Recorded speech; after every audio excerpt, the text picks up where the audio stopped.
Okay. Alex, you want to do the intro?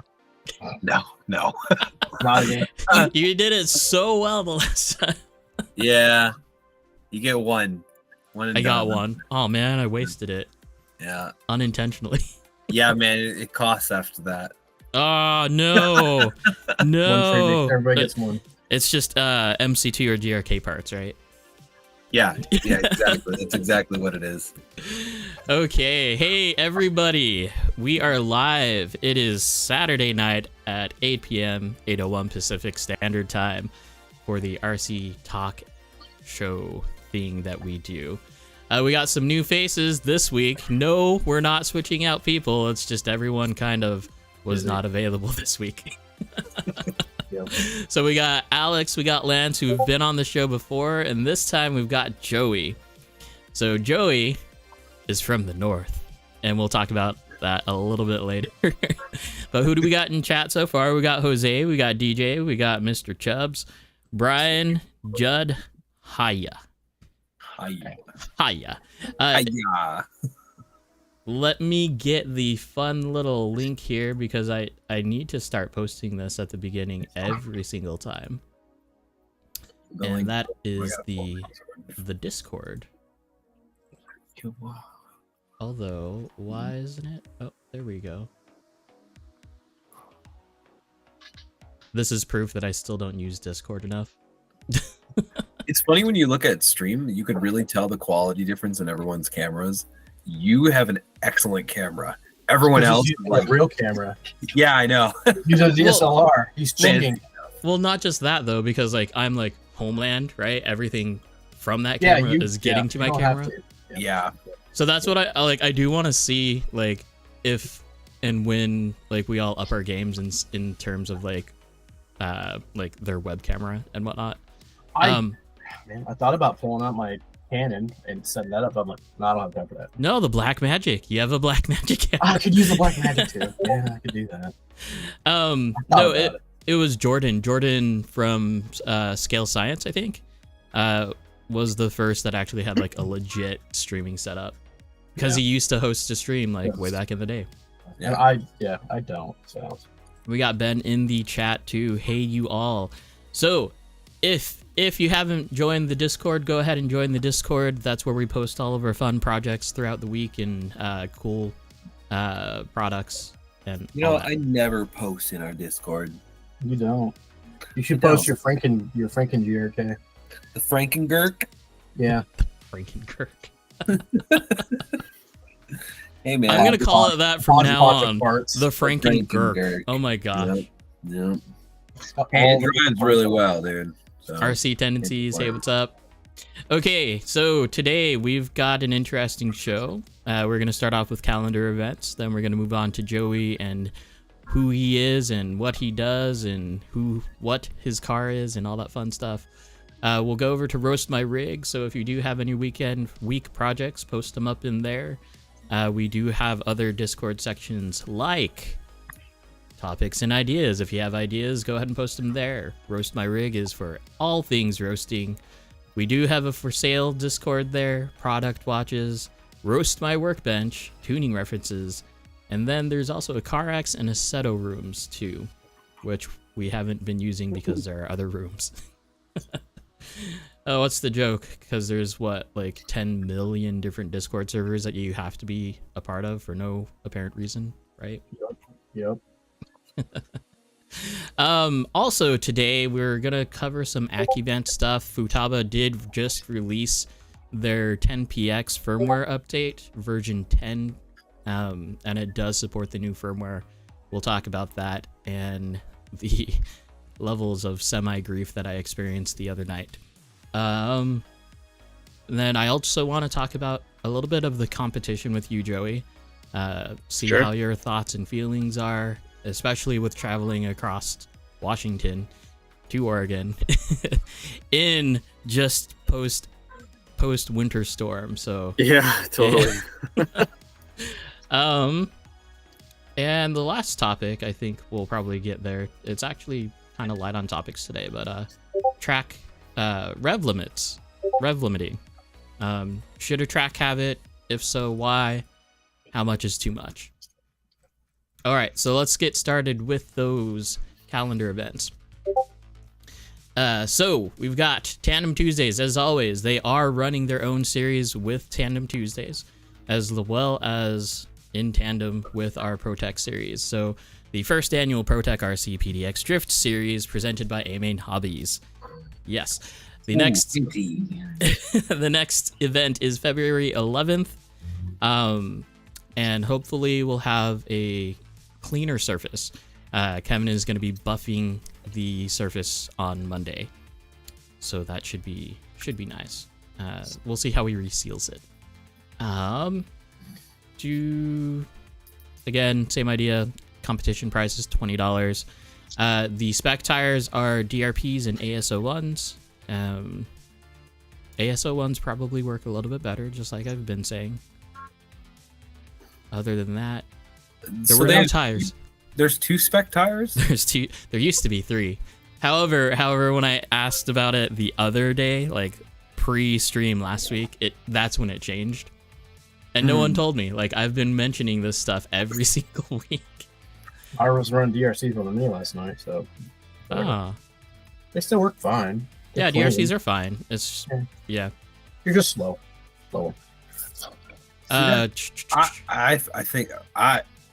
I just think that needs to get narrowed down to 1 tire, not multiple tires. That should be even across the field. No one should have different tires. Well, the problem for us is availability. That's the biggest problem.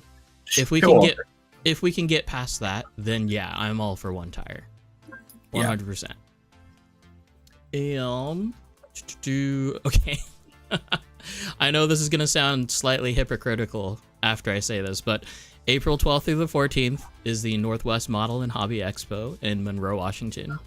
Joey, are you going to make it down for that? We're going to bring quite a few people down. We're looking forward to that one. Ooh, that'll be nice. Yeah. Okay, so the Model Hobby and Expo is legitimately like the biggest Northwest hobby like stop.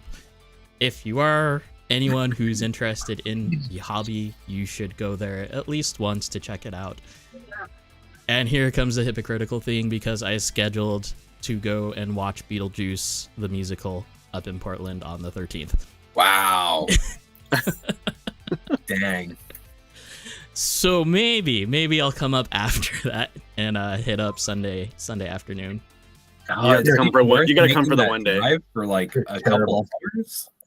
No, he's got no choice now. He can't ditch us. He's committed to it now. Yeah, he has to. Here's what'll happen.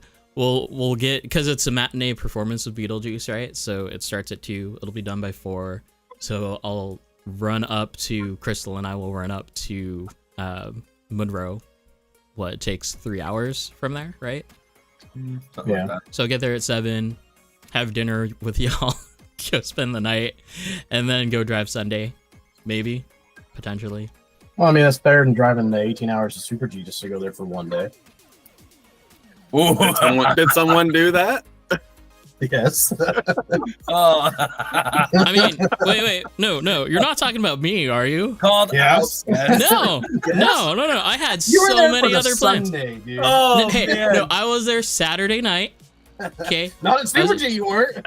Yeah, Saturday night. Yeah, I was you there were. Saturday night. you were. Yeah. And Sunday I was there all day long. The other 2 days that I was there beforehand was at SeaWorld. Yes. So while y'all were animals like trapped in tanks. while you guys were like banging your heads against the whole competition scheme, Yeah. I was out riding roller coasters and watching trapped animals. That's Yeah. not true, That's man. okay. We were all hanging out by the car and stuff. Yeah, we were doing all sorts of stuff. Yeah. Eating truck food and stuff, you missed out on truck food. Like what, 4 full days of Super G, like 24 hours a day, pretty much. Yeah. Yeah, it was a lot. It was a lot. Like even the time that I had there was so much to do, and I was just doing interviews, right? Yep. That's all I was doing. Interviews and pictures. So that's the same game plan for this year too. So Yeah. it'll be fun. I'm just flicking your shit. I know. Moving on, Import Expo is the newest car show that's kind of hit our Facebook calendars. It is on May 11th this year. We haven't heard anything, just like usual, mainly because for the car shows, we don't hear about it until like 2 weeks before. So keep your ears open, eyes on Facebook. We'll try to post events as soon as we know. And of course, October 4th, 5th, and 6th is Super G Worlds. So there's that. Oh, yeah. Okay. Yep. That was a lot to get through. Do you guys have any other ideas or things? Joey, do you have any competitions that you want to bring up or any events? No, not much. There's nothing for 2024 that Aiden at 88 has announced yet. But those are just for fun. There's really nothing on the line on those. So no involvement with Super G and whatnot. 88 is in Vancouver, yeah? So technically it's in Surrey. Okay. Which then it's in an area called Cloverdale, which I think is, I don't know, is it 20 minutes from the border? Once you cross the border? Maybe not even, maybe 15 minutes from the border? Oh, that's not Surrey? bad. So it's not bad if you're coming up. You don't have to drive into Vancouver, which would be a nightmare sometimes. Gotcha. Yeah. And where is Elite? That's in is it Montreal? Other side. Yeah. Yeah, I think Other it's in Quebec somewhere. It's on East Coast. East. Yeah, East Coast. East, yeah. I don't know if you call it East Coast, but they're at East, yeah. Sebastian at Super G literally put his MD2 together like the day before. I couldn't believe that. I watched your interview on them, like, and then they did really well with it too. Yep. Yeah, which was really impressive. Elite crew showed up. That's for Totally. sure. And if you guys do have any questions in like at all generic questions, whatever, if you're curious, just throw them in chat. I will try to do my best at like copying and pasting them and putting them in a list here. So yeah. I'll be there in May for a big US versus Canada. Oh, right on. That'll be cool. Let's do this one right now though. Best carbon chassis for RDX is none. Get rid of your RDX. This is coming from GRK man. Yeah, get rid of the Gurk man. I throw your RDX in the trash, pick it up, throw it in the bin. You don't need it anymore. Nah, the best one is the Conside deck because you can get rid of the RDX transmission and bulkhead. Just put shark parts on it. Yeah, it is. Which is getting rid of. You just got rid of your RDX. Look at that. See, you threw it in the garbage and made it something totally different. Throw it away. Does that mean the beast mode is also garbage? Alex? Trash. Oh, seriously? No. You are denouncing the beast mode name? No, definitely not. I love their conversion kits. They do some great work. They are good. I know Noble drives with us at 88. I know him. He's probably just trying to troll me, but I would just say stick with the plastic, the stock. Don't change it. No. And don't. It works. I mean, it works so well. That's what everyone says. It depends on how bored you get, to be honest. Like, but it's a different car then. You've changed it. Right. But we're getting to the point where like people are like, they have no idea what to do other than just drive, and then just driving becomes boring. And that's why I say like get rid of your RDX. Like they're you're not like constantly changing your car or tuning or making those slight adjustments. Like it does, driving all the time does kind of get boring. You know, facts. That's why everyone tinkers all the time. I mean, that's part of the hobby. The part of this hobby is the tinkering aspect of it. You know. Hey, Mile High, what's up? Personally experienced, Beast Mode drives well. ADX version 1 drives well. 80 Team version 1 drives well. ADX drives well.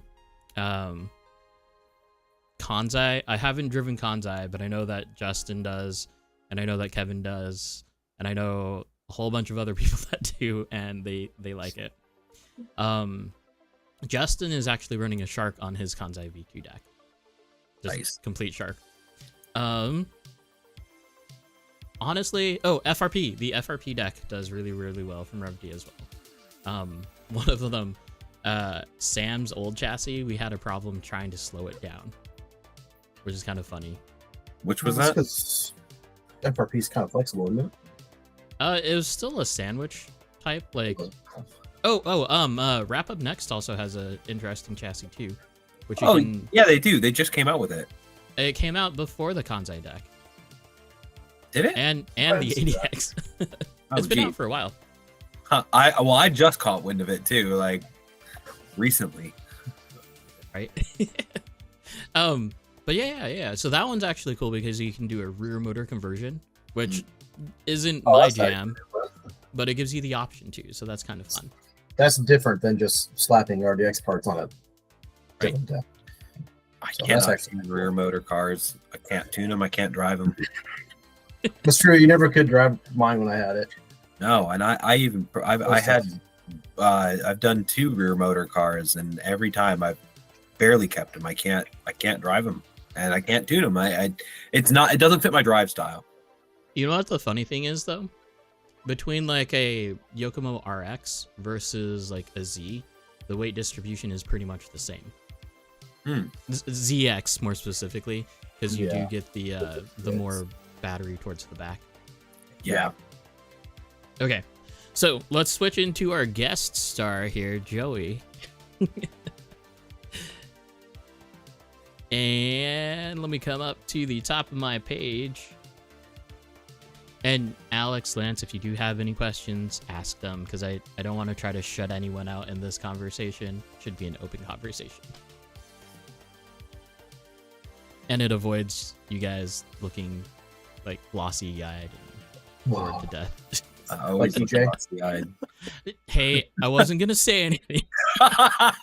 No, but yeah, I feel I bad. want, He sits there a lot. Just I want everyone to be a part of this. Okay, so Joey, can you tell us a little bit about who you are, where you come from, how you got started? Let's start it with the who you are part. So yeah, I'm Joey, from Vancouver, up in Canada. Hi, Joey. Hi, Alex. Hi, Lance. Hi, Adam. Hi, everyone. So I guess for RC drifting, I've been doing it for, oh man, it's been, I don't even know, 13 years, 15 years. Back Sprint 2 was the first thing that my friends got me into. They went to a hobby shop one day after, I think it was crawlers. We were into crawlers. And then they got the Sprint 2 and it's like this counter steer thing, right? We can do counter steer on it. And they rolled up, went to like a IKEA parking lot. And I was like, oh, okay, I gotta buy one. Buy a Sprint 2. That started that. We just rip around in the parking lots. And then I don't know the timelines on these, but then that's when we met Afro. And then that changed everything. So like Afro showed up one day to a hobby shop. I think it was Go Hobbies. He's like, oh, is there anyone around here that drifts? He's like, oh, there's like these guys. There's like Josh, Galen, myself. They go down to IKEA like on Saturdays or on the weekends, and they just rip around the parking lot. And he shows up. And he shows up with like, what was the HPI alternative? It was like a TCFD. Yep. There's like a hopped up Sprint 2. And he had like this counter steer setup on it. It was like, I don't know, we'd never seen anything like it like at that time. And then he just took it to the next level with us. Like he showed us what we needed to do, what we needed to buy. And from there, he opened up his first shop in New Westminster. And that was Afro RC. And we ripped that track quite a bit with like the counter steer setup. So we all ended up with like the Yokomo drift package. Oh yeah. Yeah, the OG stuff. Yeah, and all the stuff you needed to buy from it. And then probably was it like 8 years ago? 9 years ago, the rear wheel drive stuff started taking over. Yep. So we brought in a couple FRDs. Those were our first rear wheel drive chassis. And then that took us forever to figure out. Like, I think that was like the beginning of like everyone like really getting into it. You guys were the forefront of it, because like when you guys were up and running, that was still before Kong got up and running, right? Totally. That was like years, like I would say, 3 years before Kong even? Yeah, so like you guys were the YouTube videos that we were watching, right? Like that's what Yeah. happened. Yeah. No, that's really cool to hear. And So then- yeah, it was the FRDs, yeah, and then the whole gyro thing was like new to us. We're like, whoa, you got to use these gyros. It's gonna make it work, and it was just shocking.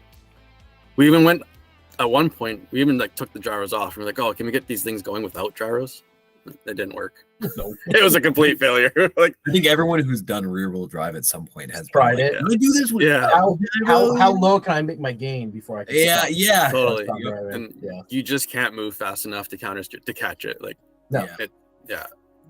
so that's for that. And then that just evolved. And then I think we took our drift packages and made them rear wheel drive. So from the counter steer setups, we went rear wheel drive. I'm not good with my memory on other chassis that my friends have had, but there were some other chassis that were floating around that we made rear wheel drive. Well, I mean, that era, everything was being converted to rear wheel drive. No one made Yeah. an indicated rear wheel drive chassis. That's right. Yeah. I mean, to get like angle kits or different knuckles and all these pieces just to make it work. And we were running rear battery on the diffuser. So we had all that weight back there. Yep. Which is not legal in Super G rules, so don't do it. Yeah, I don't think it's legal in any rules. You can't run the battery back there. But it was just for the weight.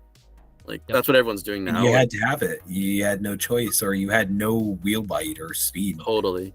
Yeah. But isn't it funny how it like we start off with like this whole notion of 60-40 weight bias, because like 60-40 front, right? Front weight bias, because that's what a real car is.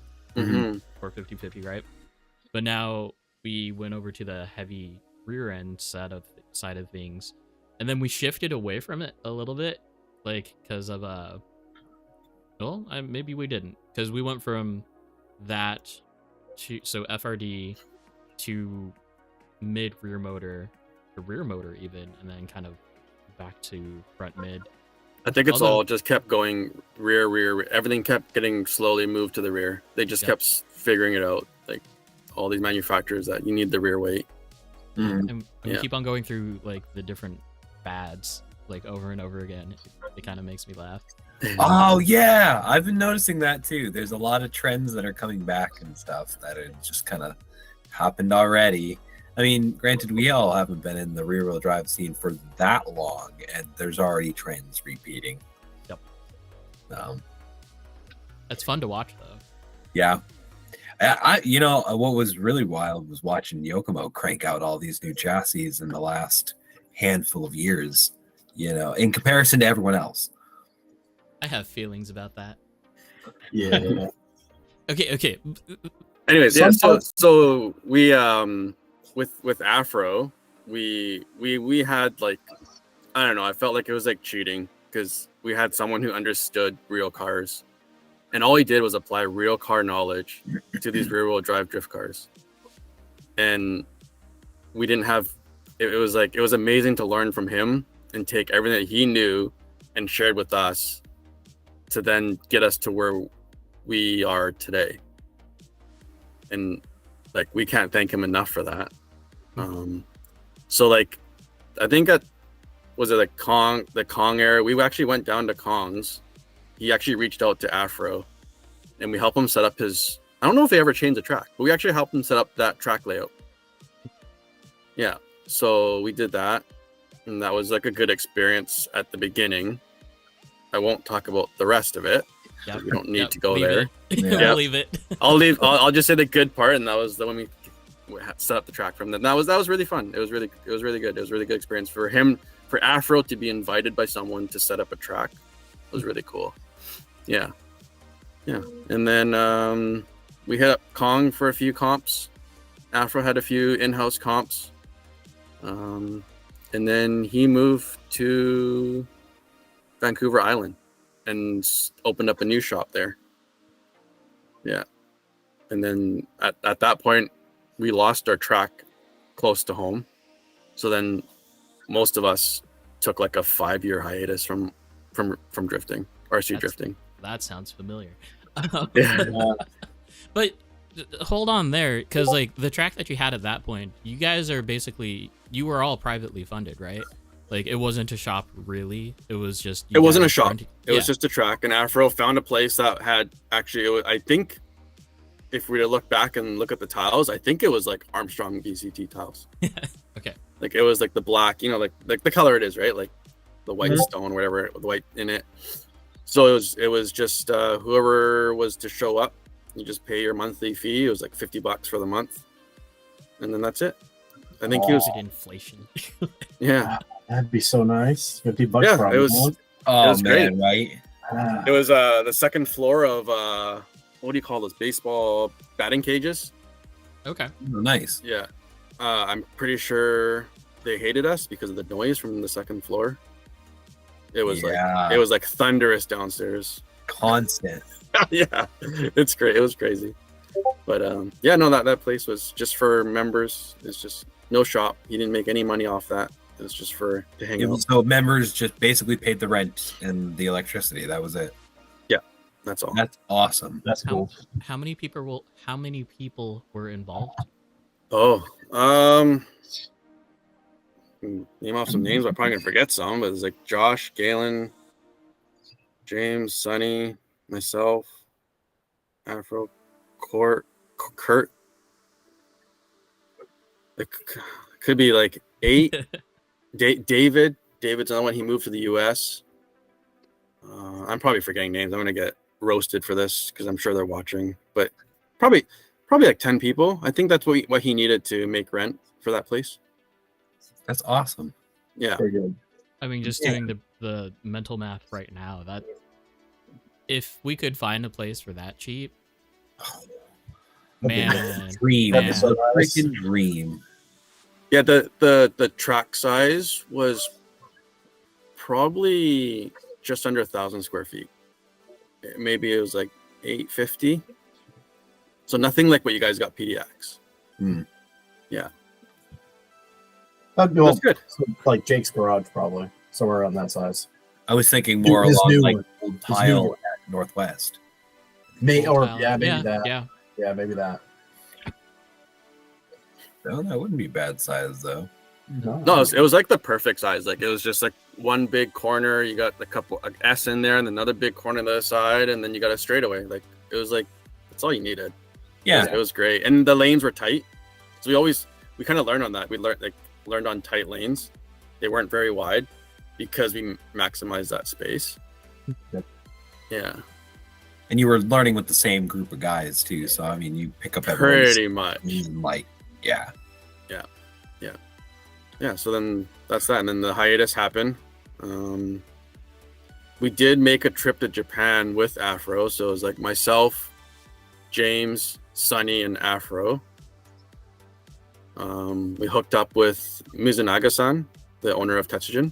Yeah. Yeah. Nice. Yeah, so it was like 2 weeks of just nonstop, just like traveling Japan and seeing real car drifting. We saw D1 at Ibisu. We Sick. visited RC tracks. I think that was like 2017. Did you take a spare suitcase? Yeah. Yeah, we brought some stuff home. Oh yeah, of course. That's cool. Yeah. Yeah, no, it was great. It was great. Smart way to do it. Have your own travel, bring a suitcase. You put the suitcase all inside back. a suitcase, so you got an empty suitcase. Yep. And then that's pretty much what we did. That's how they build their suitcases so that they can pack into itself. Yeah. Anyways, okay. So that brings us to current day, right? Current We're day. here. You just competed down at Northwest PDX last weekend. Mm-hmm. But let's talk about your home track right now. Where is your home track? So that's so it's in Surrey. It's in a small area called Cloverdale. That's 88 RC, and that's run by Aiden. Yeah. Okay. And how much does it cost to go and play at 88? So I don't do the monthly fee membership, but I think it's $100 for a month. I think that's unlimited driving at the time he's open. Mondays to Thursday, I believe it's 15 for the night, and then Friday, Saturday, Sunday is the weekend, $20. Is that 100 Canadian? That is Canadian plastic money, colorful Monopoly money. I know it's getting $75, you guys. At least it's washer safe. Yep. Yeah. Right on. Yeah, being able to see through them. It's the best part. Yeah. So it's not terrible, but it does add up if you. I mean, you might as well just get the membership if you're going to go more than 4 times, Yes. and then it's totally worthwhile. Yeah. I mean, that's pretty much how it boils down to at PDX as well. Like, it is $100 USD for that membership. Mm-hmm. I can't justify it. Neither can I. I'm too Alex is literally like the same mileage that I'm at, and then Lance has even farther to go. Mm-hmm. Oh, really? Yeah. Yep. Even for me, like I don't do the monthly. I go every Friday, and then if you do the math, that's only $80. Yeah. Okay. Okay, So I can't make it the other nights, or it's too far away from me to make it worthwhile. Yeah. Yeah. So if we were to go there, what are the best places to eat? Oh my goodness. I don't eat around the track. I'm probably the worst person to ask about food. Aiden would know what's around there. I just eat McDonald's. No ramen, no All right. chicken. The best thing to come from McDonald's is that poutine. It is so good. Oh, you like that? Was that Oh, a Canadian thing? Love it. I don't know what it is about McDonald's poutine, but it hits really well. Like, is that a specific to Canada thing? Mm-hmm. Like poutine? Not. I know what poutine is, but like, U.S. McDonald's don't have poutine, right? No. Okay. Oh, you guys don't get that? No, that's a you guys only thing. Oh, well, yeah. Yeah. Well, if you like that, then we have better. You don't need to. Oh, I know. Oh, believe me, I know it. So I've got a buddy that lives over in Surrey and a buddy that lives over in Abbotsford that I've gone and visited multiple times. There's a place close to me, but it's not close to the track. I think it's called Belgian Fries, and their poutines I love them. Oh, But it's really close to me. It's not close to the track, unfortunately. That just sounds good. Belgian fries. Oh, right? It's unreal. It sounds like we deal a lot with potatoes. Let's see what we got. Nobles in chat. Don't worry, Joey. We'll roast you regardless. Yeah. They roast me every night. Olive Garden is in Langley, about 10 minutes away. You guys got Olive Garden. So Yeah. what are they still doing the unlimited soup and salad thing and breadstick? They do in Canada only if you order like one of us like specific meals Okay. or like dinners. Like Gotcha. yeah, if you don't order the one from the menu, then you don't get the unlimited. Oh, that's awful. Yeah. I mean, it kind of makes sense though, right? Because like you have to somewhat bring in money. No, you give me no. I'm an American. I want my freaking unlimited soup, salad, breadsticks. Okay, and I want a baggie of breadsticks to come home with. Don't you have to buy those by the bag though?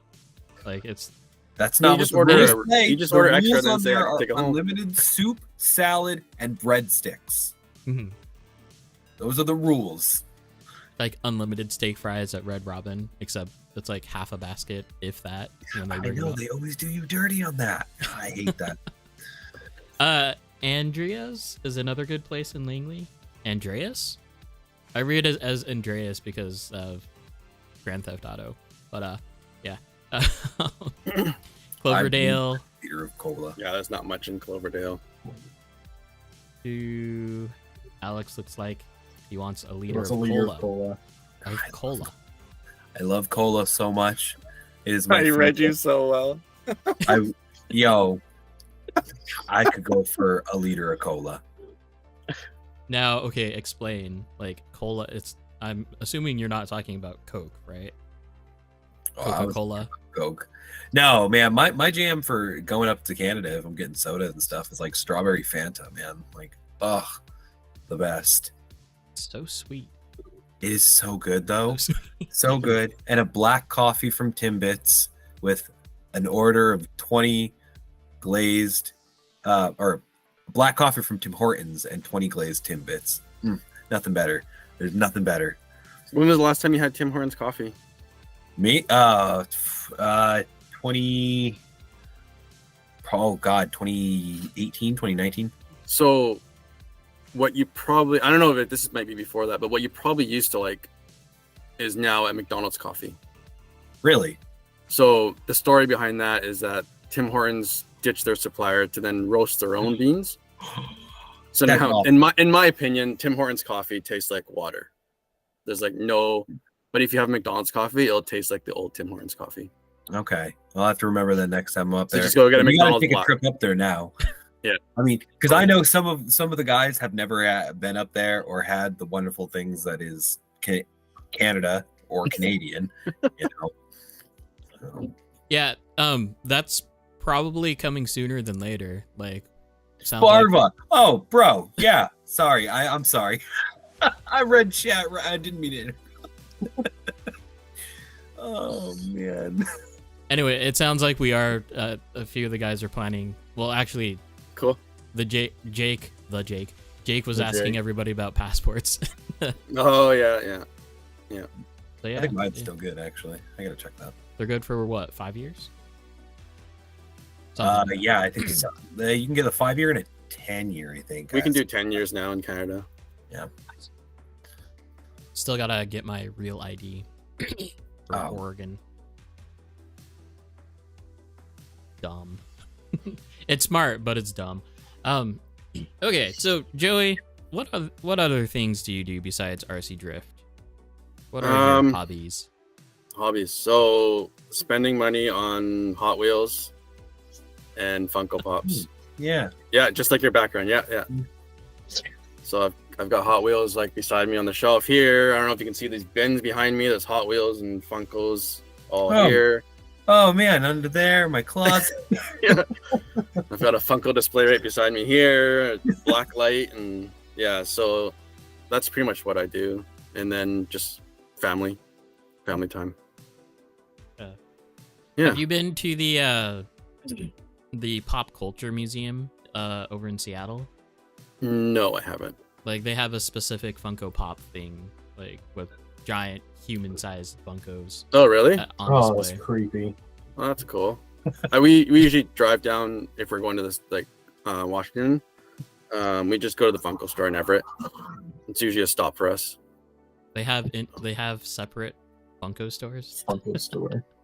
It's like their headquarters. Okay. Yeah. Okay. Yeah. Joey sits in a cave and 3D prints things. Oh, and I 3D print stuff too. I got just like Lance Scott in the background there. I think it was actually going earlier. It was. Yeah, it's done Yeah. now. So I've been 3D, like I 3D print. Let me show you.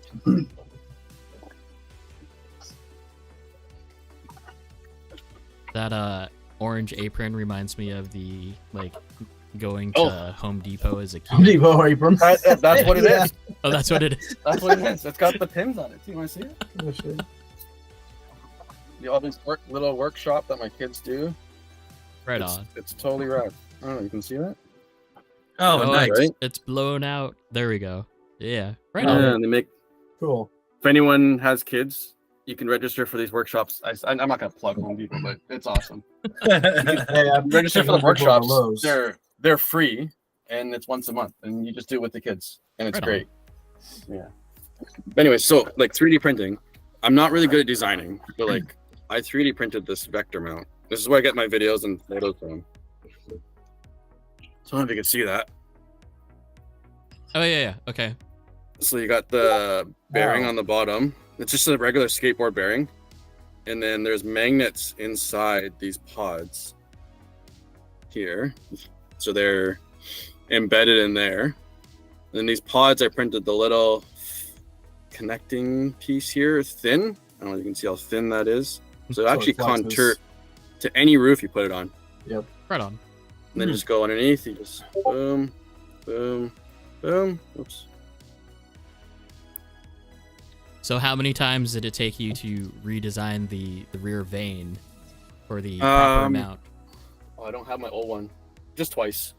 The first one was like just a stem here. And then I had a piece of cardboard to test it out. And I was like, okay, that's the right size. Nice. on. And then the first one I printed was just way too thick. I don't know what I was thinking. It was like 7 millimeters thick. I was like, I printed it. I'm like, well, that's not right. Should have measured it for like, yeah. And then I got this, and then the guys at the track helped me. So we like offset it. So the GoPro is actually forward on the bearing. I don't know if you can see that. Yep. Yeah, It's not slightly. centered. So then it's weighted properly so that when you do come into a corner, it's not going to like rotate. It'll Neat. just kind of like sit and then like So yeah, it's kind of. That's Yeah. pretty slick. I made a box so it fits it perfectly too. Oh, nice. Nice. Nice. It kind of reminds me of the Tamiya helmet guys, like where the trick that they're doing with the heads. Oh yeah, yep. That's the plan for the one that I'm gonna do for Lance's and the one that I've painted. Yeah. But same idea, I think. Like 1-to-1, like real drift cars with the vector mounts. Yes. Same idea. That's where we got it from. Afro made one back in the day that was like super ghetto, but it worked like crazy. Like it was so good. And then this is just like, now that we have 3D printers, we can just make one that's even better. Yeah. So yeah. Hey, Lance, this one's for you. Mm. Well, and Alex, you both are painters. Noble is asking, drift body liveries, decals or paint? Decals. I have a Cricut and everything to like actually do masking for a painted livery, and I haven't dabbled in it yet. Mostly just decal work. Yeah. I don't have the patience to do all the masking and then all the layer building. No. I'm a Noble, single so you color guys know, Noble is like a master painter. So I don't know, I've learned just talking to him. So he does it's all paint. Okay. He does Oh, all yeah. delivery paint. Yeah. People that can do it, mad respect to them, because that's a Oh lot of god, work. yeah. I do not have that patience or the confidence to do that. And he does it with like I don't even know about this stuff because I just use the regular rattle can, but he does like spray mask, liquid mask. Liquid mask. Yeah. Yeah, and then he does anyway, and I guess you just work backwards from there. There's a lot of buggy guys who use the liquid mask and stuff too. He is a buggy. He's a racer. Yeah. Have you thought about putting your vector mount on like Thingiverse and charging for the STL, Thingiverse I don't doesn't know. charge. You'd have to do Colts. or like an Etsy thing? Never really thought about it. You could sell the prints on Etsy, like the actual physical ones. Yeah, but plans you Yeah. can put them on Colts. I don't know. What's I up, don't plans have. I don't have.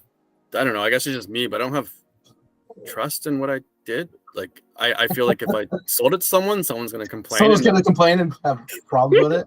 This sucks. What are you? Why are you charging me for this? This is stupid. It doesn't work. all your photos and videos are fake. Like that's just my own. No, Yeah. like so. Okay, That's where I went, and everything I'm doing fucking chassis. Everyone was, oh, can you get me one? Can you get? I was like, oh my god, I don't Yeah. fucking trust it. the biggest thing that I've seen, What the like hell's when wrong with you people don't know how to use things, it's all user error, and it's like they just don't even like they don't think of the right solution or they don't ask, and the people who don't ask are like the biggest troublemakers that I've seen. I've noticed not everybody has the mind to do basic problem solving. No, Yeah, no. dude. It's creative problem solving. Yeah, that's it's what- applying a solution for one thing in different steps to something else. Yeah, I mean, there's a reason why we say, have you turned it off and turn it back on again? 100%. Yeah, totally. Oh man, And some people can't do that, so no. I pushed the monitor. It's off, right? right? Or some anyway, no. I'm not gonna get into that. I don't want to talk about work. You know what I'm talking about work? Yeah, we even something so basic. Just I don't know. I do love 3D printing and like the IRC scales. All right, on. Oh, So- nice box. Super basic, but then the best part about it is that the lid's magnetic. Oh, That's great. It's so satisfying. And then this is like the first version, so you can see here like the dividing slot. I don't know if I can get this right here. There's nothing to put my fingers in to grab I'll them. pull it out. Yeah. So I printed this and I was like, oh, it's awesome, great. Put scales in. I can't take them out. But I printed version 2 for Noble, and he has the ones with like the finger holes. You just made them like narrower in spots so you can grab them. Yeah, so I just Yeah. cut this out in the Yeah. software, and then Fair it's just a hole there. That's all. Nice. Super simple. That works. And magnets, can't see the magnets. I love embedding magnets, and it's satisfying. But it's just simple stuff like that. And 3D printers have like unlocked like some next level stuff. I mean, we all know, right? Like Oh, you got for from sure. there, plants, and Josh, Yeah. who we hang out with at the track. He's been printing. I don't know. I guess Alex and Lance, you weren't there, but he No. has like an LTS chassis that Mhm. he's like 3D printed a whole bunch of parts on it. Oh, Jake Don't showed forget- it in chat. Jake showed pictures or videos of that in chat. Oh, did he? yeah. Oh, Yeah, Oh, yeah. that That's one. the guy. Okay. Yeah. Yeah. Yeah, the battery mount, the high mount battery tray. He even printed lower arms, which don't really hold up. He's trying to figure that They'd out. be hard. Yeah, they'd be hard to do. It's because of the screw that holds the adjustable lower. It splits it. It splits it. Yeah, the layers don't hold. There's too much stress. Yeah. He even printed made his own custom 4-gear gearbox. Nice. Oh, cool. Yeah. Nice. Try higher temps. It'll bond a bit better. The layers won't split as easy. Oh, really? Okay. Yeah. Josh, I know you're listening. Higher temps. Yeah. Play with high temps. High temps. Yeah. You can't see them, but I 3D print airplanes. Oh, so cool. those are actual flyable airplanes, and you print them higher than normal temp to get the layers to bond better, so that you don't split the seams. So you just go above what the recommended temp for the. You go close to the max, basically. Oh, okay. Like PLA has a range, whatever. End of the range. Okay. Do you print faster because of that, or is it the same? Oh, same speed. Same extrusion. Same speed. Yeah, same speed. So you just get better adhesion between the layers. Yeah, Yeah. that makes sense. You're just melting them together. Yep. Yeah. Yeah. Overhangs are a little harder to do because it sags easier. But if you're just doing solid pieces, Just don't do overhangs. just don't do overhangs, and you're fine. Yeah. Yeah, higher temps. Cool. What? Okay. Well, noted. What has better layer bonding than PLA? Lance, I think that's at you. Oh yeah. It's all coming. I mean, ABS, if you can do it, you can acetone smooth it and then get really good, like consistent surface. But all of it's got problems. There's no way out of it really, unless you go to like Shapeways stuff where it's laser cured powder. You get away from the layer bonding extrusion issues. If you want to go to something similar, go resin. Oh yeah, those resin prints started looking real nice lately. Yeah, the materials are getting better with them too. Yeah. So you can get flexible, more hard stuff, stuff like that. Or you can go to like impregnated PLA, like carbon fiber PLA infused stuff, but that's really hard on nozzles. So you got to go to stainless steel nozzles, which is then harder to keep hot. So you need like a 24-volt heater. One of the guys at our track, Elio, him and his buddy printed I think it was a carbon fiber infused deck. Yep. A YD2 replica. Yeah. Which is really neat. Our That's buddy really cool. Cole, before he went to Oklahoma, did an MST, his own RMX one, and that his is carbon fiber impregnated PLA. And it held up fantastic. Yeah. But, yeah, it looks great, and he's been driving it for quite a long time now. So yeah, it holds up good, but it's just really hard, and you got to go slow. So. Isn't that what you used for our Midnight Minis? PLA? Mm-hmm. Yeah, What'd you use standard PLA. Yeah, standard PLA. It was fun because like it's one of the most flexible decks that we have, and then just like throwing it on a mini, it was just good. And the only reason that works is because it was short and kind of wide, so it held up pretty good. But big full size decks get hard, just too much area to cover.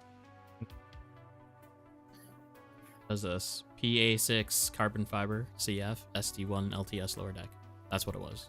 I think that's the one. Yeah. Okay. Yeah, that Right works. Okay. Anyways, you want to talk about Portland or PDX last week? Do you want to? We can. I don't want to that. talk about it because it didn't go really well. Well, so one of the questions is actually competition rules, like the difference between what we did over at PDX versus what you do over at Elite, or not Elite, but 88. So for the rules, Afro has been coming over from Vancouver Island to help Aiden judge the last few comps in 2023. There was really no rules. It was treated as like for fun.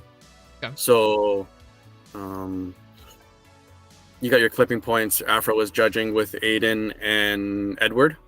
So there's three of them. Aiden's really trying to learn the judging aspect of it, so which is really good for him to get involved. But it was just the LF3s is the spec tire for the track and for the comps, and then that's it. there's no weighing, there's no nothing, there's no one really. I got a Like, that's question an on your judging on your comps. Sure. So when you guys have your judging, are you guys in one spot, or are you separated around the track and each judge has specific zones? They were standing in different areas on the track. Mhm. What best suit the judge? All zones were part of every judge's criteria. I don't think they split up like these two are yours, these two are yours, and Sure, yeah. Yeah. But at the end, they would come together, discuss, and then move back to their spots, of course, right? if it was something that was really close, then yes. If it was very obvious, then there's no need to. They just kind of said, "Yeah, he wins," or "This car wins." They kind of all knew, but it was close. Then they would discuss it, and, but it's very casual. Like they were like discussing it in the open too. Like if Afro needed to describe why someone lost or why someone won, he would just do it. He would just let everyone know, so it's a learning experience for everyone. Because sometimes you don't see it. Sometimes the driver doesn't see it. Yeah, for sure. That is cool. Yeah. Sometimes the driver doesn't want to see it either. Yeah. So it's more of like a learning experience for all of us. We just that's all. Mhm. Versus where PDX, I guess you guys did the weight, the chassis weight. The 3 judges, and can I just say thank you to the judges? I think it was like Judd, and It then was Judd, Harvey, and Harvey. who was the last one? Elliot? If I saw him, I would know who it was, but I don't know the names. Chat, who was the third judge? And then it was funny because Kevin came up and made the whole statement about being the final adjudicator judge. Damien. Final say. Damien. But like for me, I just want to say thank you to them, because I know judging does suck, and it puts pressure on you that's sometimes unnecessary, and you don't get to drive. So like for me, like to be there as a Yeah, it was Elliot. For me, I just want to say thank you. If I didn't say thank you to you at the track, but like they stood in different areas, and I would hope that they're standing in an area that they can see the whole track. Like you. And I think Elliot was the one that was doing like a specific videoing, recording for the runs as well. Oh. I thought that was weird because then they're saying 4 judges. I'm like, it's odd. And then I didn't have any issues with anything that happened. There's a lot of drivers. Like I don't know how you guys like. Isn't one that the most or close to? So this was actually the most populated competition. Yeah. As well as I do feel like it was probably the best competition at PDX so far. You guys took some learning points away from that too, for sure. And even Northwest, to be honest. Not necessarily even the competition, right? It was the atmosphere that actually held up. Because the vibe there, like it was an actual excitable vibe, like even more than Super G at championships. It was a blast. Like we had the announcers, we had just everything was hitting on the right, like in the right way, and it was really, really fun to be there. I was video recording the entire time, freaking out my MacBook because it can't. So in 2 weeks when we have our next competition, I was just doing a test today, and I've got a new layout, a new template going, and it should be really interesting. Coming down the pipeline, I also want to do like, if I can find one, a wireless HDMI transmitter, so I can go run around with my mirrorless camera and do like trackside interviews. Oh wow, that'd be cool. Did the stream freeze at one point? Oh, multiple times. Oh great, because my friends were looking for my battle. I don't know, was it the top 32 battle? And they couldn't find it. And I was like, you don't want to watch it? Like you don't want to see what I did there? And like, It's, like, we can't find it. it's fine that it's gone. They're like, I'm like, great, you can't. It's gone forever. You can't see it. Well, I'm sorry, not sorry, kind of. No, thank you, Adam. It worked out great. But then I also found out what was causing the, like, it's not my audio interface, but I did find out what was causing all the static, and it was just me being stupid and not figuring out that I shouldn't run my mic lines close to power lines. Oh yeah, no, you should. Oh, interesting. Yeah. Yeah. That's The right. one thing I would say, because I've never been in that kind of environment for a comp before. Like Kong's never really had that. Nope. It was just like show up, kind of same thing. Like they did the weighing of the chassis. I don't want to go as that's messy. I don't want to talk about that. But the announcers, if we're something that I would suggest, I'm not putting anyone like on blast or anything. It's just maybe they got too excited too quick, or it's just because like I know at a couple points where like drivers were really close in tandems and like it was like crazy exciting, but then the announcers took it to the next level, and I think like one guy spun, and it was like I don't know if that was behind that, like he was just like oh it was like and it just got to his head maybe, but yeah I don't know. Yeah, in big comps that can happen. Yeah.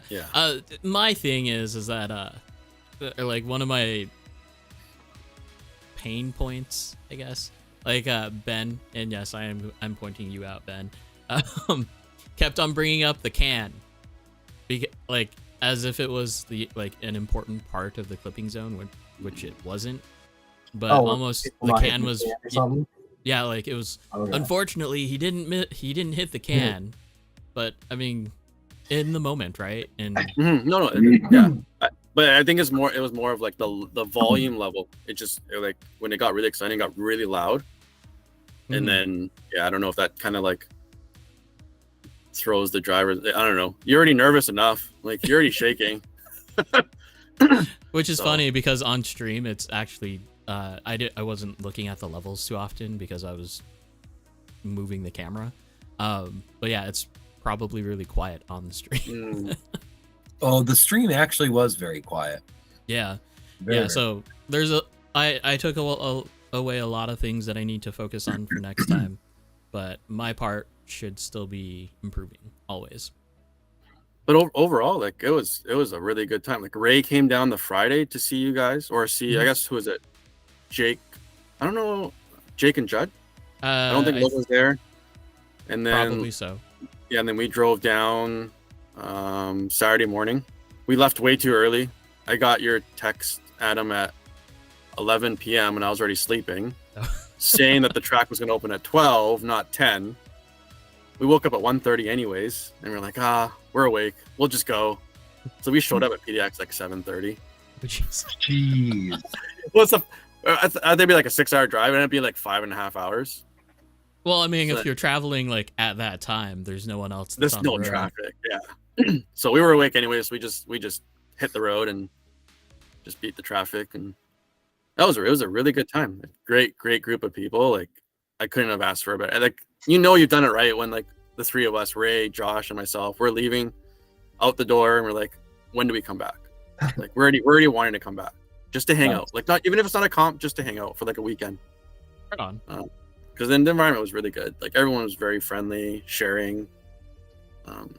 So there is one point like early on in the competition. So there's PDX, which is on the far left side of the of the complex, right?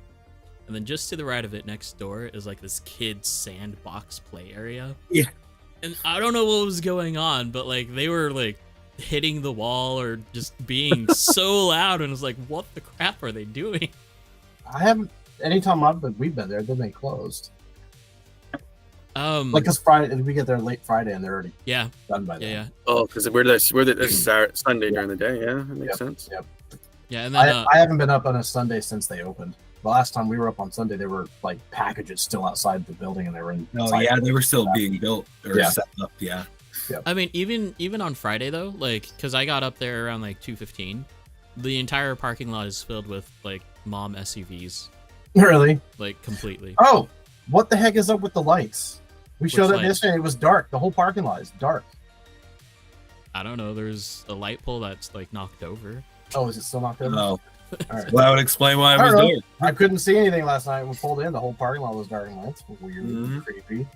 Okay, so Ben is saying the can, from my viewpoint, was my indication that they weren't as deep in the zone anymore. Okay. Yeah, because you're all the way on the other side of the track. Mhm. Honestly, do what Super G did and get rid of any accessories to the track other than the zones.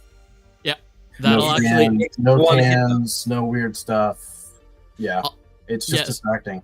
So my thing with cans is that like I'll aim for the can, and then I'll stop driving at the can, so I'll lose a lot of speed at that point. Yeah, Unless I'm thinking about it. It distracts you. Someone hit a light pole, so they shut them all off in the parking lot. That's dumb.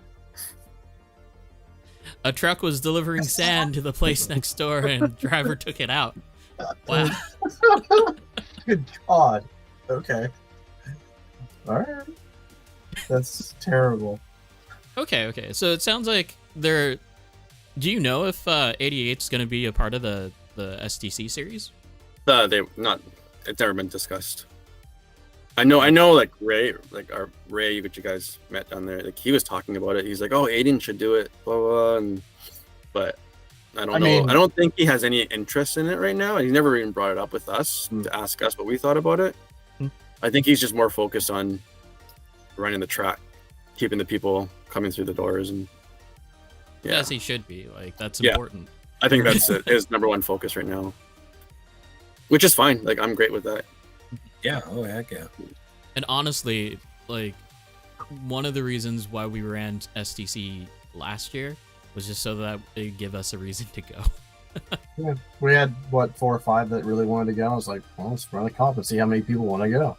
Yeah. In hindsight, for me, is that if you want to go and drive Super G, do it some other time outside of SDC, because then you'll actually get to enjoy the track. And the first drive. 2 days were the best. Mhm. Yeah. I wish I would have come to the like meet and greet type of thing. Yeah, But that I- was really good time. That was a good time. Yeah. Like I wasn't even there for that. No. That's because I had just got to the hotel. You just like, got in because yeah. Yeah, and magically Jake was like standing there right behind me as I was checking in the hotel. Like, oh. Okay. Okay, so just for fun competitions. I wish ours were just for fun. And I hope the Ours vibe were for fun. I hope the vibe for like going into STC is, well, and even the remainder of the competitions for this series is better, if just as good, if not better, than the one that we just had. Oh, I can't wait for SDC this season. So stoked. Hey, Mr. Girk. Hey. He came in second in his class with that Frankenstein chassis. Yeah. I mean, no, Man, he's now Mr. Girk. I'm gonna call him Mr. Girk. Good. And this year it's going to be even better. As long as you don't choke during quals. And finish your runs. Yeah. Yeah. Yeah, it was the reminder for everybody. Finish your runs. Amen. What gets you, Joey? Like, what gets your nerves going? So I guess there's 2 different scenarios. Because I know we just did PDX and that was new to us, the surface and everything, the environment. But like when we do them back at 88, because I get like the once a week, so that's like, what's that? 6 hours of track time once a week. I feel pretty confident in the end with my car. Even if the car sucks or if only I can drive it, it only works for me. I'm still pretty confident with the surface, the setup. So I don't really get as nervous. But then at PDX, like I was very nervous. It was totally different. It was like out of my element. Even though we were all in the same boat, Ray, Josh, and myself. Even though we thought we had something that was working really well for us at 88, it didn't work at all at PDX. So what kind of changes did you have to make? So I wish I was in a better mindset. Like, I'll be honest with you guys. Like, I wish I was in a better mindset that I could have made the right change at that time. But I was trying things that probably I shouldn't have. Like, I was just changing little things. Try it, didn't work, blah, blah, blah. In the end, like talking to like Jake, Justin, Logan, Like I think I got it figured out, hopefully. And that was mainly to do with the motor can timing and the ESC tune. Right. Yeah. So I think in the end it was just too much wheel speed. Yeah, I mean, yeah. So low, we'll call it low throttle wheel speed. Gotcha. Yeah. Oh, okay. That makes sense now. Yeah. Because like when I came up to y'all, like when you were just sitting there with Justin, you were looked like you were learning about the curve. How you can Oh, and program. his radio. Oh, Yeah. Man, that's like another level. We don't. So the funny thing is, like, I'll tell you this. Okay, so then when we were at Afro's and we did the whole rear wheel drive thing, we got to a comfortable level with Afro teaching us these things and kind of not really looking at the outside world, even though like Sonny, like who he hangs out with us, he's been around like OG. He's really like into the Japanese stuff and does tons of research. But like we didn't have turbo, we didn't have boost, we didn't do any of that. And then we went down to for like one comp at Kong's, and then all next thing you know, it's like boom, turbo, boost, like it's like next level stuff. And then we struggled, right? Like it was something different. And we took that home and then learned it and evolved from that. And that's the same thing that happened this time. It's the exact same thing. Like you get into like a comfort zone with the people that you drive with at the track you drive. Oh yeah, definitely. 100%. So like if there's 10 of us and we're all tandeming every Friday night, they're all similar speeds. Like we're not looking for more. Even if your car is not like up to like comp spec or like the fastest car on track, you're still keeping up with everyone. You don't need more. That's what we end up with, right? Yeah.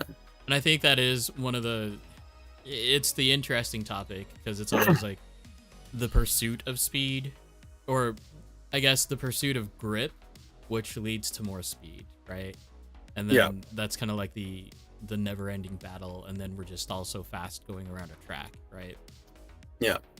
So it really like what we did now, and we took it back to 88 and tried it out on Friday. It was like it works so much better too. Right. Yeah, but then the problem is now we're faster.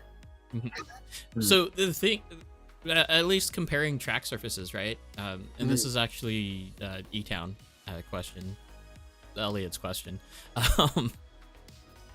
How does PDX feel compared to typical P-tile? So your Armstrong tile.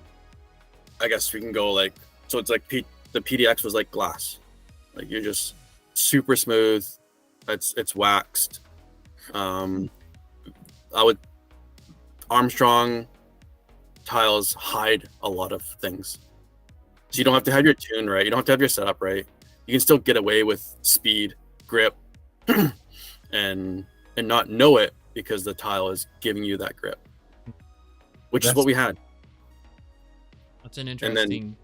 And then PDX, what we kind of figured out was that with the surface grip level you guys have maximized, or maybe not even maximized, but you're getting as much grip as possible out of your setups, which then technically will work anywhere.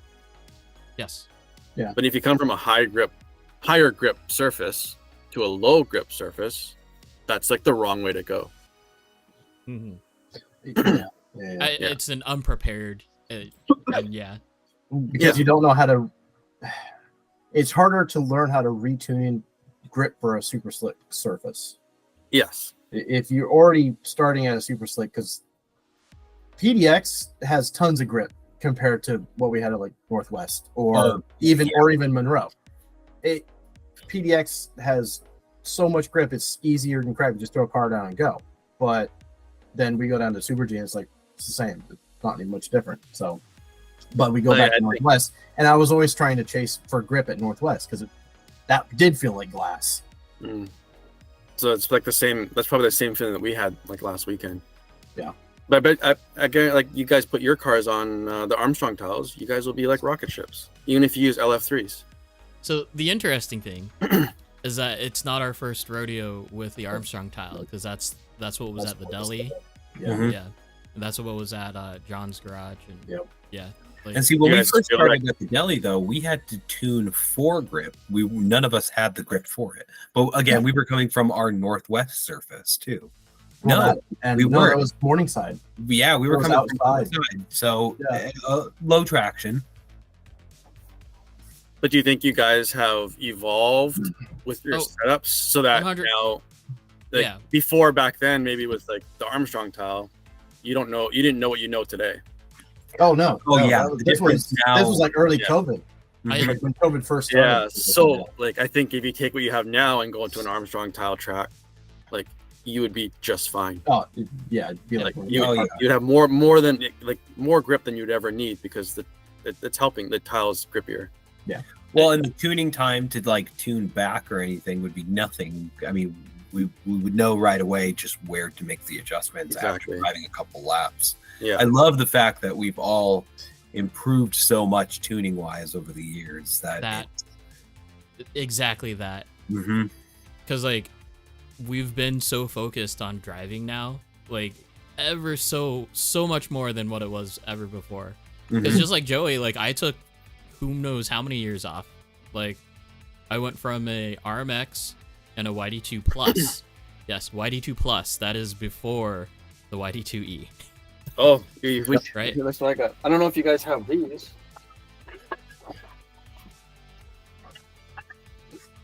I'm still proud of this because there's no letters on that one this is a white. Oh, right. Oh, Yeah, yeah. nice. Yeah. with Daigo on it. Yeah. Yeah. That was my OG chassis. That's when we switched from drift package to YD2s. Yep. So there's not even a letter on that one. The Plus was a 400 and some odd dollar chassis. So it hasn't really changed that much. That's yeah. No, the SX2s were 6. Yep. Yeah. Hey, oh, so going back to it, the whole idea of like Yokomo's releasing all these different chassis, it's the same The chassis. Same chassis. Yep. Like, Over and over. over and over and over and over again. Yup. Don't get me wrong, I love them. I still love that platform. It's just It's like the whole racing thing where like, oh, it's a new year. We're gonna re-release a new car With one change. with Yeah, with minor changes. Do you think they know what they're doing, or are they experimenting? No, Or it's like Jake said. They're just I going through think their it's warehouse and marketing. picking random parts that'll work 'Cause- together. It's like they have an end game. They know what they need to get to. They know the like. In my opinion, they probably know the optimum layout, motor, weight distribution, and all that. And you can see Wow. the evolution of where they got the gearbox and everything. Like, Yeah, they don't even do like the S or E style trains. It's all Z style now. Or Yeah. when you go to MD1 or MD2 and it's the more like buggy laydown style, I guess. it is, yeah. Mhm. Yeah. So like, I think they're just experimenting with our money. They don't know. Oh, yeah. well, Yeah. especially now since they all left for Rev D. They all yeah Oh, Yeah. yeah. Red D stole them all. It's like look at the evolution of Rev D. They released the MC1 and all of their like parts for the MC1, and then they come out with the RDX, which again, hands down, is a great chassis. You don't do anything with it but drive, but it's still a great chassis. Best out of box experience is what I will say for that. Probably. Yeah. Yeah, chat's even talking about the new buggies and the team associated stuff. The B6 or 7. They're on 7. Yep. So And that don't forget, 5-gear, let's when- have a 5-gear transmission for a drift car. the latest associated buggy has a 5. So 5 gear hasn't. 5-gear for drift. That's not a new thing though. No, Like not for, they've been doing that for a few years now. Just not as like stock associated. Hmm. Which I don't know. How do you feel about anything that, about Lance? racing? Because it's like more gears. that's- No, I want yeah. less gears. One gear. Extra That's gear. it. Not just one Oh gear. yeah, my gearbox is so First simple and opinion, gear- and then that's it. No more gears after that. wasn't it 4? They were on 4 gear.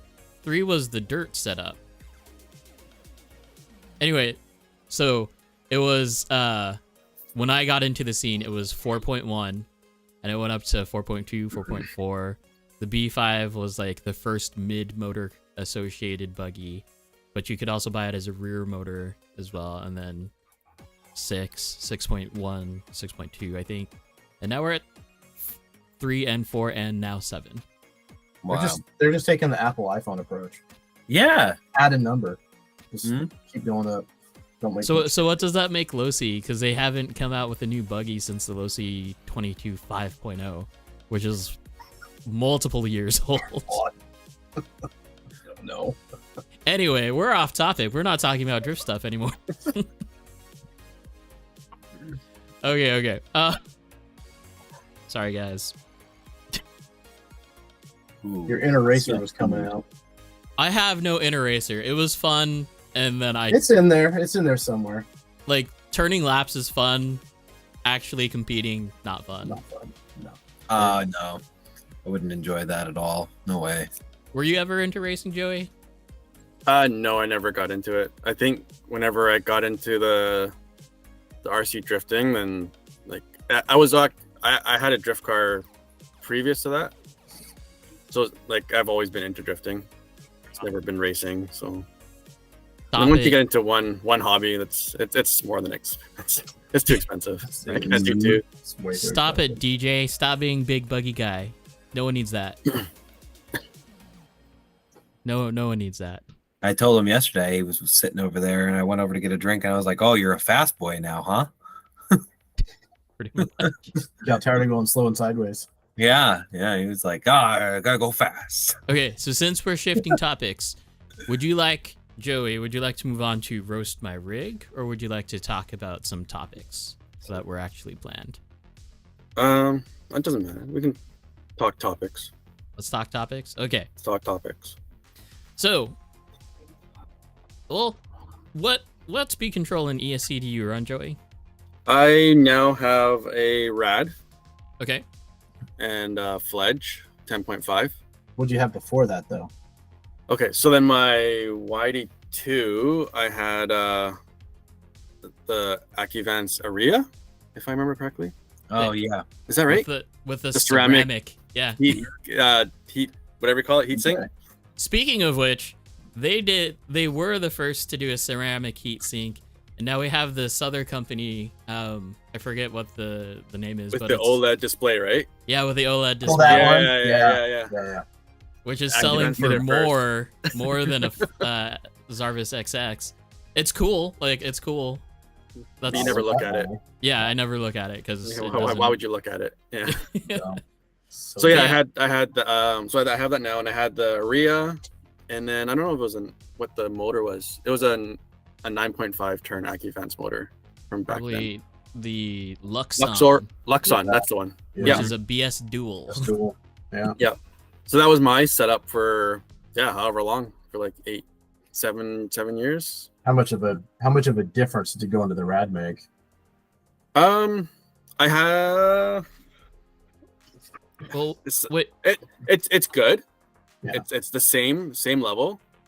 I think the only thing that took it to the next level recently was the new update they released with the 64K. so are you on Futaba setup or are you on Sanwa? I have a Sanwa. Okay, Yeah. so you have a Tau. I have a Tau 3, yeah. Perfect. So I think the biggest thing now is like the 64K throttle response. Hmm. Or the frequency, sorry. The throttle frequency. So that's like buttery smooth.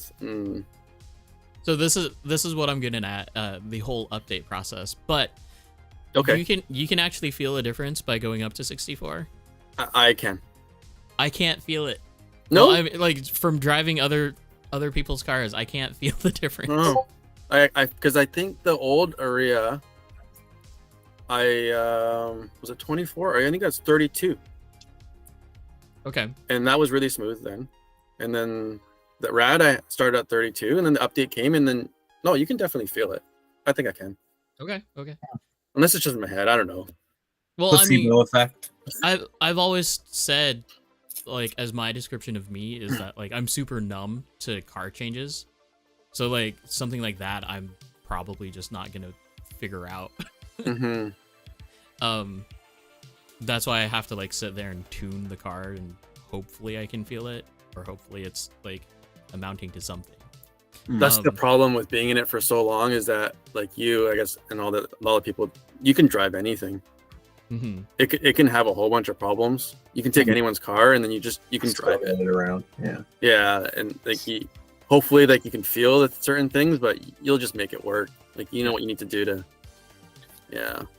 So there is For 1 second. Sorry, guys. Yeah. There is one thing that I wanted to point out because like 64 kilohertz on the drive frequency is really, really cool.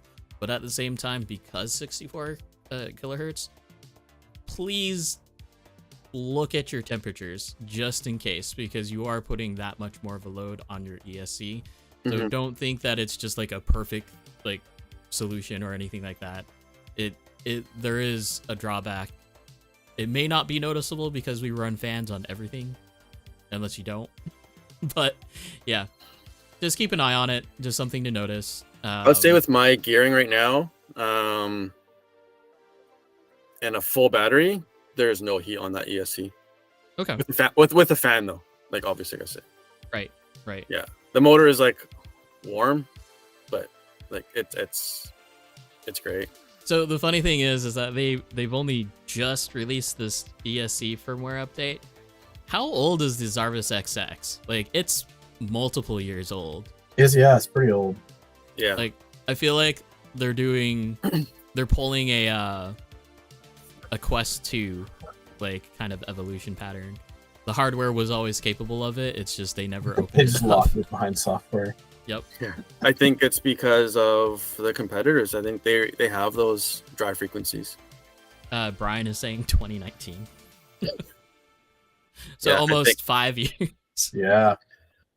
Yeah, I think even the other setting that I really wanted was the turbo Mhm. to go above 30 degrees. Right? Mhm. That wasn't available before, and now they've Oh, does it unlocked that. now? It That does. was was- up to that's- 60. Nice. That's always bugged me about my Jarvis is that the turbo is really limited. Not that I would use anything that high, but it's just if you ever need it or if you want it, or someone else that would want to. Now they Well, have the capability. Right, and I always say that like as far as power goes, the RPX2 has the best power delivery out of all ESCs that I've driven, like hands down. So I do think that with this ramp up from going from 30 up to 60 degrees per second or whatever it is, I think that's going to make up the difference for it. It'll make it closer. Yeah. hmm And It may now, It may not still have the punch that the RPX2 does though, but all around the numbers have been buffed, right? Yeah. Like even the rad. So realistically, well, I'll have to drive someone that's got one with the new tune or with a update on it and see. Because I can tell the difference between my normal Jarvis and the RPX2 100%. Mhm. Way different. right. David Chen, no competition from others. Only Hobby Wing was pushing them. Yeah. The is it the DX10? No, that's the motor. The D10. XD10. Yeah. Oh, D10 is the motor, and then XD10 is the ESC. Yeah, XD10 came out and it was able to do 48 kilohertz out of the box. That's right.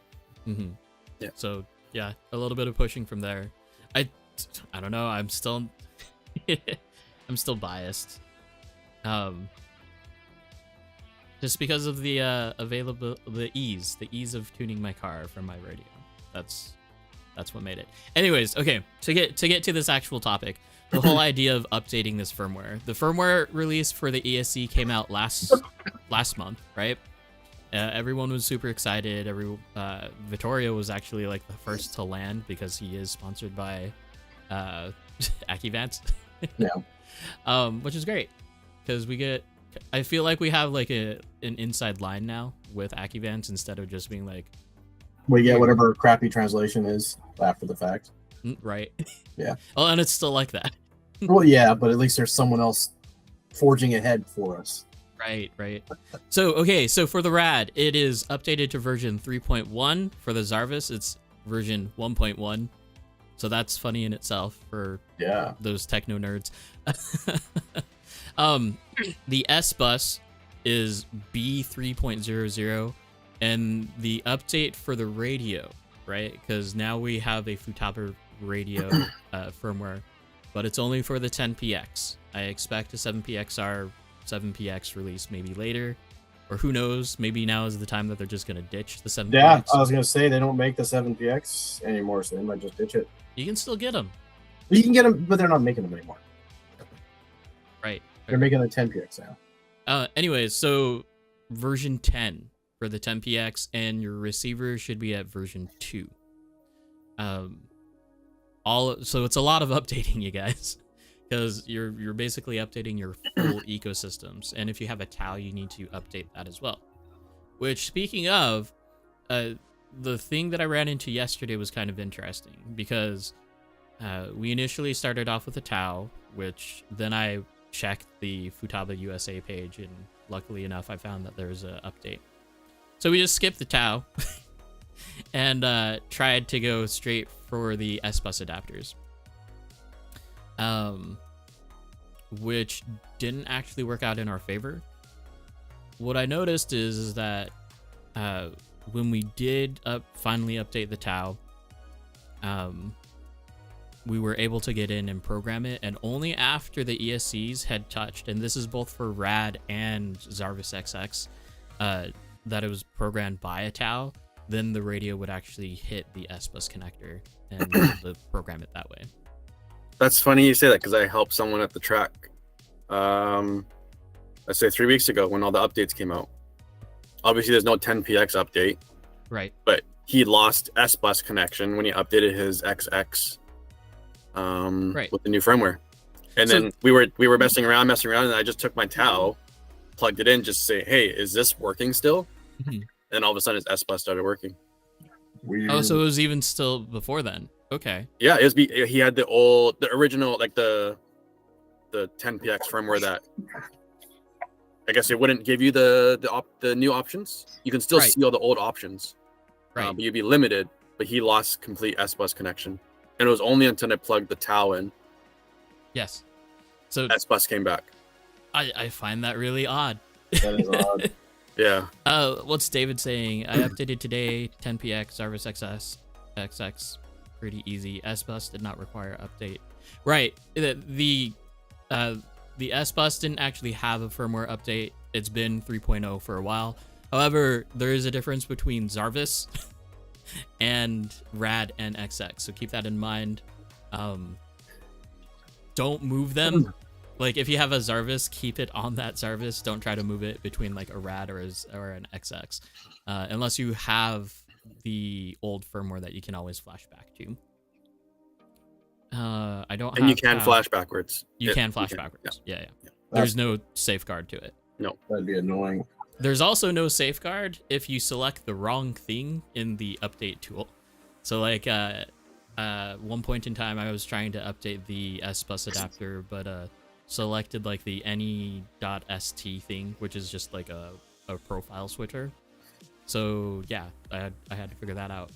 That was when when I was mixing you up with Jake. Yeah.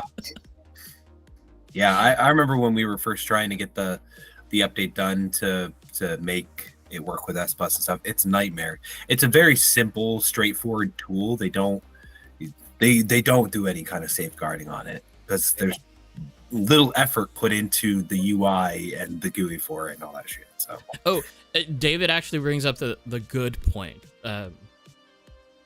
It is in the instructions.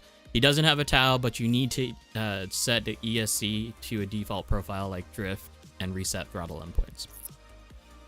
So for me, I have never actually switched the profile like ever. I've always just started into program mode every single time. So should be easy enough, but yeah, there you go. I've left Futaba or Acuvance. Acuvance, yeah. I'm done. This is like stupid. After switching to Yokomo, I like the punch on Yokomo a lot more, and I like just the ease of tuning on it. Or I know I still have my Acuvance stuff. They're in the RDX, but I run Yokomo on the GRK. I'm way happier with that. And like I said, like RPX2, hands down, best power delivery. But he's on a BL4 or a BL4. Yeah, I'm on a BL. Not even RPX2, just the BL with a 0.2 motor. Yeah. Yeah. No timing at all No, sometimes. Oh, it's got some. It's got some. on the motor. Yeah. The zero. Minor the 0.2, not the 0. So the 0.2 has timing on it. The Okay. how to adjust the can on it though is like it's you have to loosen up the whole end of the bell and basically turn the can physically. It's not as easy as like an Acuvance. Best pro aspect of the Yokomo ESCs. The fan turns off when you don't need it. Yes. Oh, The car is nice and silent when it's sitting there. Oh, Love it. So and the good. startup tones. The startup tones are fun too. It also doesn't drain your I battery. think mine are off. I think I have my startups off. Tones. Let's see. Jake, that's the same issue. Logan. Okay. Yeah, that's the same issue that he and Logan were having because I was updating their chassis. Whoop. Right there. Little bit of timing. Oh, okay. Yep. And you have to undo the whole end of the can to Yep. turn it. Yep. 0.2. Judd, Yoko for the win. David RPX does lap. Checkered. Momo Rebel. Okay, whatever. I'm Yo gonna Pro keep 4 also on Rev D motor. David, I've only had an XX, so I know nothing about Yokomo Electronics. Small victories, yes. As Acuvance is smooth. It's so smooth. It is And- smooth, but Yeah. the getting into tuning it is a lot more work. no, Yeah, getting into No. tuning Acuvance is so much more work. no. It's either you got to shell out a crap ton of money for a towel, or you got to buy all the S-Bus bullshit, and then you got to get all that set up and working. That's that's stupid. You could just use the lights. Nah, that's No. No. Okay, no. Monkey So, mode is so so difficult bad. and It's painful awful. to tune. I spent so long when I first got my Jarvis, the original Jarvis, trying to get blinky mode to work and tune right, and I gave up on that and promptly went and bought a Tau. Yeah. but And wait, there's wait. Lance, don't you have an iPhone just for the Yokomo programming? No. Okay. No. That is because I was using a Pixel and it's Pixel problems. It's not a problem with the Yokomo program or any other shit. That the Yokomo tuner works fine on like a Samsung or anything else. Pixel is fucking stupid because their tensor processor bullshit. That's why I had an iPhone in the bag for that. But now I switched to an iPhone anyways. So now I just have it on my normal phone. It's not the first time that I've seen Android problems though, like with that specifically. Yeah, but it comes down to like using different chips. Like half the Samsungs are Exynos, half are Qualcomm Snapdragons. Right. And then now Google's got their tensor chips, and the compatibility is just wonky with some programs. It wasn't ever an issue with the actual, electronics or any of that crap. It was a phone problem. My whole entire problem with it is that you have to use the wireless adapter or another program card. Yeah, but that's nice. I can just plop it in the car and then tune it. Yeah, and connect but to you it, have and I to can plop pull it in the car. And it takes 2 seconds. You just plug it in and done. And I how like many? Program I like card. that so much easier. I'd rather use a program card than the Wi-Fi thing. The I Wi-Fi, like the the Wi-Fi. Definitely. I actually Wi-Fi like the thing, Wi-Fi. I've never seen like full reliability into it. I have had no issues other than just pixel problems. The like, Wi-Fi tuner does open up your tuning ability on the ESD, though. You Yeah. get way more tuning option than a typical card does. Just like when you switch to S-Bus over the Tau when you're doing tuning. S-Bus opens up way more tuning options than the Tau does. I can't say that for the Tau 3 and the new ESC. I have no experience with either of those. But as far as like Tau 2 and previous, yeah, 100%. It's also way easier for me to take my Wi-Fi programmer and move it between cars. I don't have to rip the whole S-Bus thing out of a car. Yeah. I just plug it into the ESC and I can plug it in anyone's Yokomo ESC and it'll read it. I mean, I don't have to switch S-Buses in and out of cars. I just buy one. I don't have to buy another one, see? Yeah. Well, that's the thing. I can just go into my radio and just. Okay, Mr. Moneybags, have fun buying 18 different S-Bus adapters. For all That's your why I have. different That's also the chassis. same reason why I haven't bought any new electronics at all. Yeah, sucks. Like right now, like for me to even consider buying another, like even a rad, right? It's like That's instantly $350 with Ugh. capacitor. That's like picking a choice, right? That's literally a capacitor or the S bus. Especially since the S bus adapter right now is like $60. They used to be 40. Yeah, that's too much. Have they gone up? I have. That's too much. Everything has gone up. Everything has gone up. RC Tendencies, I will get you the link in a few seconds here. It's technically at the beginning of the chat, but because we're live, the chat's kind of weird. So let me just throw that in here. The link is good for 7 days. Joey, what's your feelings? Do you have any feelings on the whole Acuvance or Yokomo or even Hobbywing? I don't know. This is another thing that we kind of felt like we talked about when we went down to PDX. It's like we get trapped in this like bubble, like what we have, and it works, and then we don't change. I don't deviate. Like I don't really look for anything more. I don't look for anything, the next thing to get me something faster or more punch or more power or anything. Not even trying different motors or anything like that. No, you give me one motor. That's that. Like what I have now, I guarantee you, like it'd be like bags of motors. Like, Adam's got bags of motors. No, so they've all been distributed. Yeah, but you did have a bag of motors to play with. Like, I think Elliot has one of my 17.5s, and then Alex started off with my extra 10.5, which Mitch has now. Yep. Because even with what I have now, and then you compare with what other people have at the track, it's the same statement I made before. Is like if we're all tandeming with each other, there's no reason for me to go get a different motor. Just say, hey, I need this to get a bit faster. Because then now I'm ruining it. Kind of like for everyone else, like we just want to have fun. You just face each other. Yeah. So there's no need to places. Hey, David, are you referring to the BEC voltage changing from 6 volts no, to 7.4? it's the XX. It's the XX like additional settings. Right. So not the BEC. It's like beyond. It's like the bottom of the tuning. The RAD doesn't have these settings. Okay, well, I don't know what they are then. I don't know what they are either. Yeah.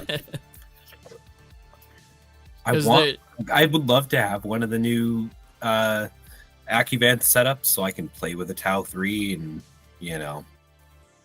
but God, man. I've always been interested in the AI settings of the Tau 3 because it's like, hey, I want more traction in your car. And it's like you just press a button. For me, I would say if you've got a 10.5 that you can adjust the can timing on it, it's not like 30 to 60, it's like 0 to 60. And then you just need an ESC with boost that you can do RPM engagement and then turbo and then your turbo slope, like your on and off slope. Yep. Like if you have those features, then you're set. Like you don't need to like really search for anything else. 100%. It's like you know what you need, and like that's all you need. Like I think everything else is I guess you're trying to min max everything, like get the most out of every every percentage that you can get. Like sometimes you don't need it. That's just my opinion. People love min maxing. I mean, exactly. People love it. Like do it in video games, Exactly. So, but then getting the extra 1%, is it really worth the money or time, headache of? I mean, some people love it. Like I know, like some people like tweaking, but I've always been in the mindset just drive, just tandem, just get on people's doors. Like that's what we love. Well, speaking of min maxing, we have a product in there. I mean, like talking about the whole idea of like law of diminishing returns. 100% our hobby. Like you don't need anything super special, but we do it anyway. Yeah. Oh yeah. What is this? Power change function overview. It is a function that changes the feeling of power before and after an arbitrary number of revolutions. By using this function, it is possible to accelerate mildly in the initial speed range and aggressively in the medium speed range and beyond. This is what I saw when I was looking at John's in the Tau, John's ESC in the Tau, but it was with the... He had a rad. He has a rad, not an XX. Rad has, they might have this, but then there's, the XX has, I think has more. It goes beyond this. Power If I remember chair, correctly. power change level. It is an item to adjust how much power, feeling, drive frequency after an... I mean, that's redundant.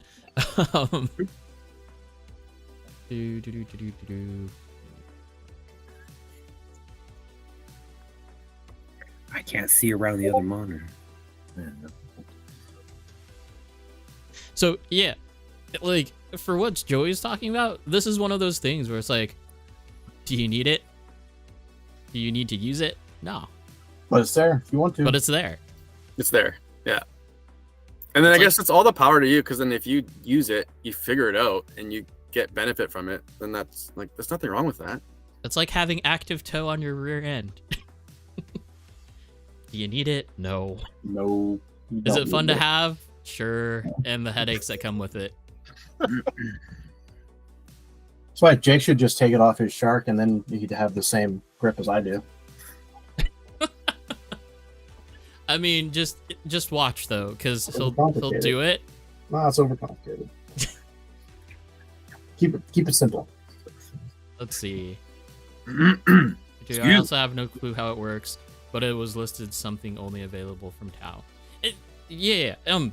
Same for the torque level thing, or at least not for the Tau, but the torque level adjustment. I don't understand that either. Like, I know that you can adjust the torque in the Fledge and Acuvance XX or Rad settings, but yeah, I don't know. I've never played with it. I've played with it once, and I never figured it out. Again, I'm numb to those changes.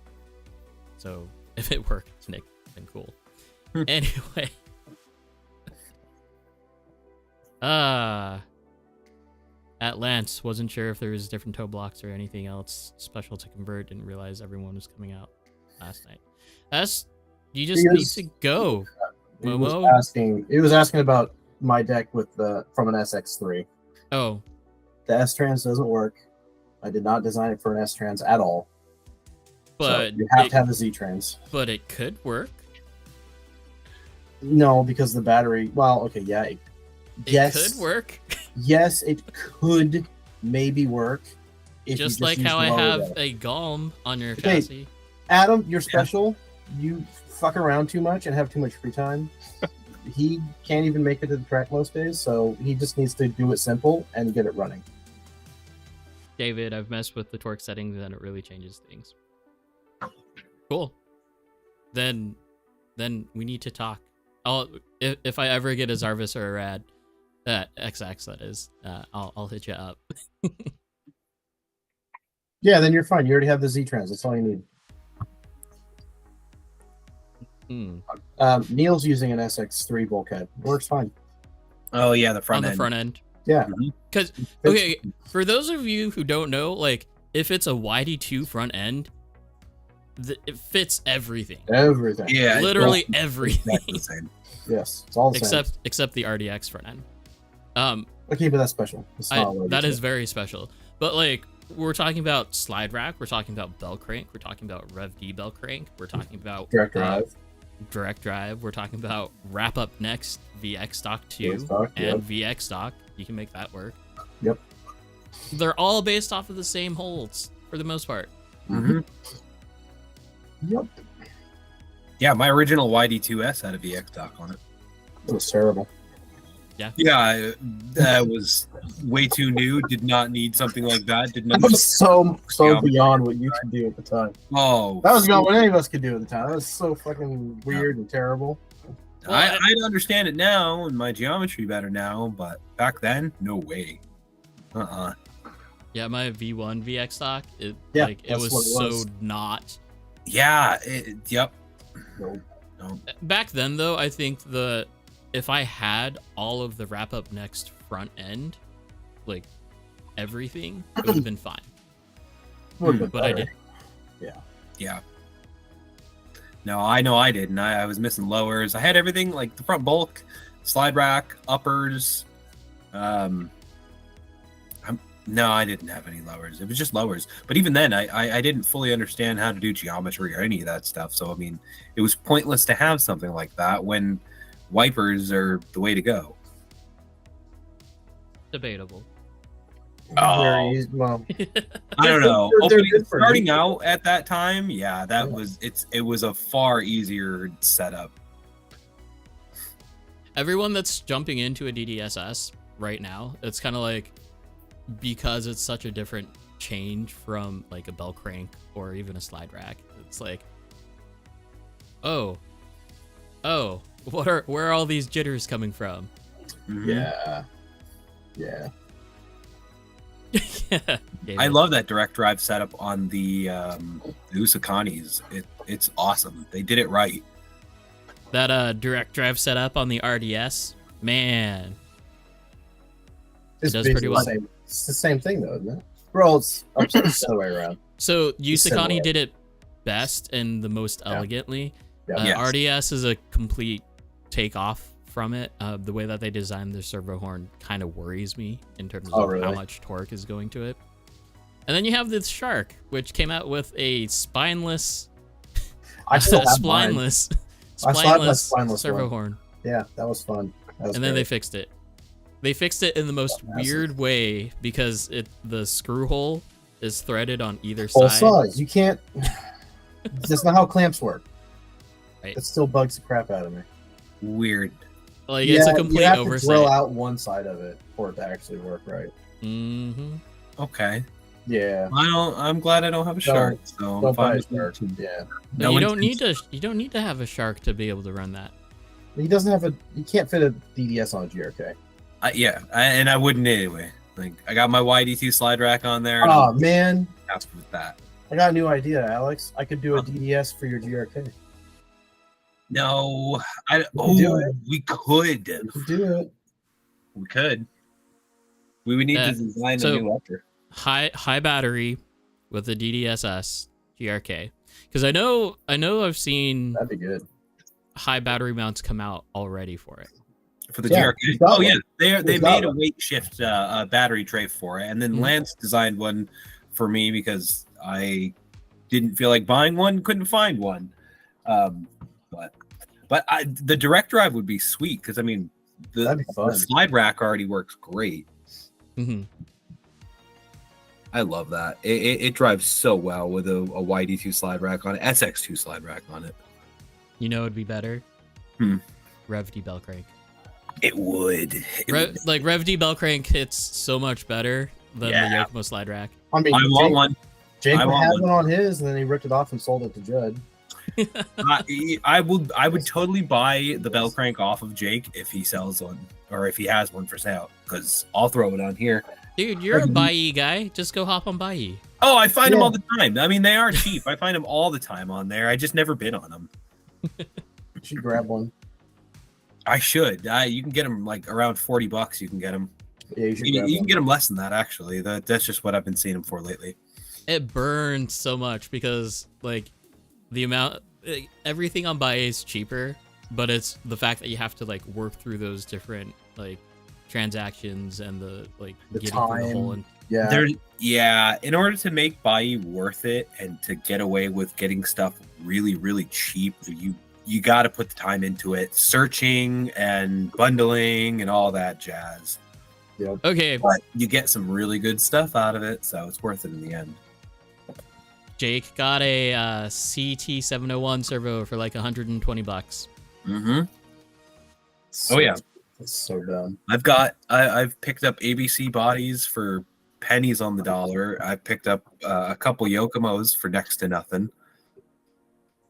Like you get lucky and you find some good stuff. I think the last thing I found at a good deal was I found an ABC crown for I don't even know what I ended up paying for it, but it was somewhere around like $20-$30, something like that. Okay, you guys, we're gonna switch gears. Yeah. No more body talk. Because then chat's gonna go crazy with Bai, because they always go crazy with Bai. Or not this chat, but our private chats. Yeah, Jake's going to be on Bayou looking for stuff. Man. Yeah, exactly. Heck, I might get on Bai here in a minute. You know? Brian, He's gonna how do you find more spell that Altezas. website? No, you don't want to know. It is BUYEE Yep. and some Japan domain ramification there. Yeah. I think it's just .jp. I think so. It's basically like a Yahoo auction site. I mean, it is an auction site. Yeah. Everyone knows about it. Yeah, see, Jake is on Jake's there. like I am. He's going to get more Altezas to sell at the fucking track, so we have all Altezas everywhere. Oh my gosh. Just a whole Too train of funny. Altezas. Whole track. Too funny. So dumb. Okay, Joey, I hope you are in on this concept because this is called Roast My Rig. I suck at this game, but hopefully you guys can pick up the slack and get some roasting going on here.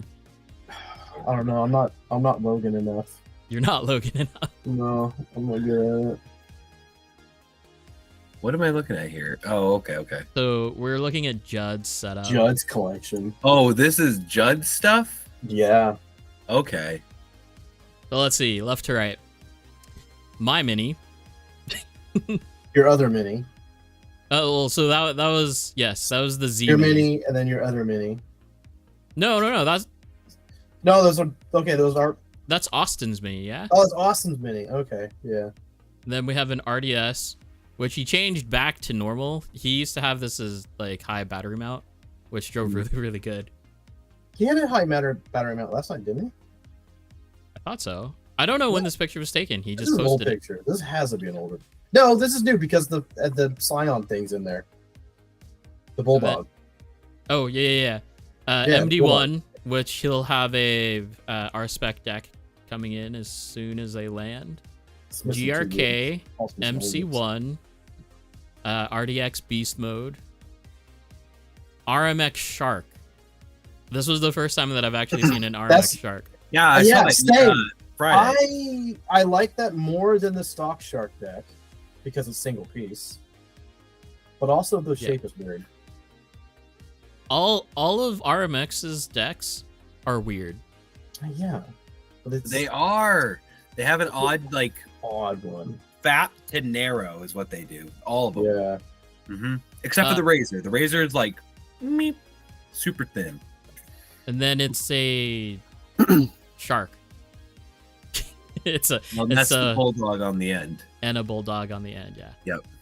I think Judd's just got to pick one and then sell the rest.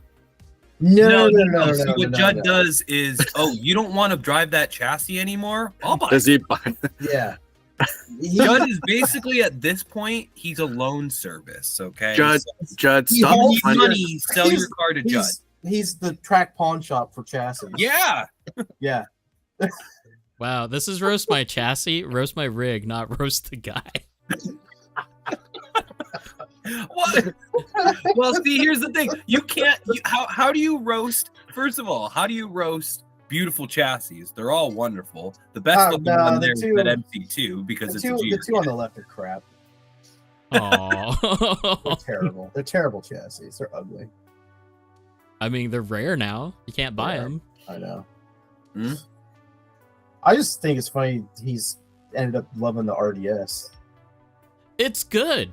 That's funny Like, though. the RDS is a good chassis as long as you do the right things to it. What's the opening price point for the RDS? I actually never even looked into it because it launched Yeah. alongside the RDX It's and everyone fucking Shit forgot. on it. Yeah. Yeah. it's basically the same. Like same Is it? price point. Okay. So about The- 200, 230-ish, something like that. Or I think the kit was 250 Oh, okay. and then the RTR was like 400. It might have gone up. I don't know. Mm. Lance, I need a chassis for the RDS. It's the R&D time, man. No. The R&D time is going to cost you that MC2. Because like That's what I was gonna say. Is I do an MC2 deck before I do an RDS deck. Mhm. just mapping out all those holes, it's not A lot of easy. work. No, it's a lot of work. He's got What too a- many chassis. What is 200 this? for kit? Yeah. He's got one wheel He's got 2 wheels on his MD1. No, it's not. No. They're on the Mini.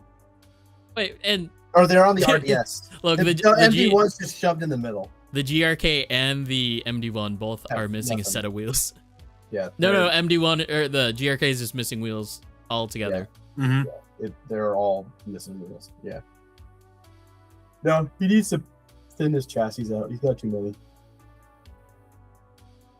I mean, Yeah, you don't need that MC1. I'll buy that off you. Don't worry. You don't want an MC1. it's ultra rare. Or You the can't buy 'em MC2. I don't care about the Yeah, MC1. I'm so sorry. it's I a want that good one. MC2. MC1 sucks. There is no MC2 here. Yeah, There yes, is? the What are you talking GRK. about? The GRK is an MC2. MC2. Oh, they all look the same. Lance and I They over just- here saying the same thing. They they look the same. No, the MC2 deck is narrower. Yeah. Yeah, the normal GRK deck is really fat. It's super fat. I Yeah. have a plastic one sitting down And here. car style.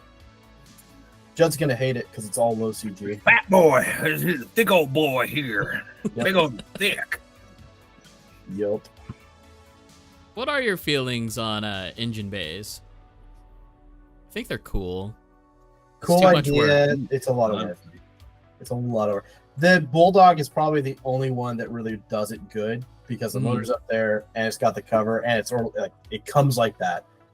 Everyone putting the engine bay on top of like the Rhino Maxes Yeah. is it's fine, but it doesn't look as nice as the Bulldog does. Okay, what do we got here? JOHY. That's me. Oh, okay. That's okay. mine. Okay, these are your Really, pictures. Cool. why- How do you say it so I can butcher it further? Joey. Okay, fine. That's what it spells. That Is Is this this your car? MD1?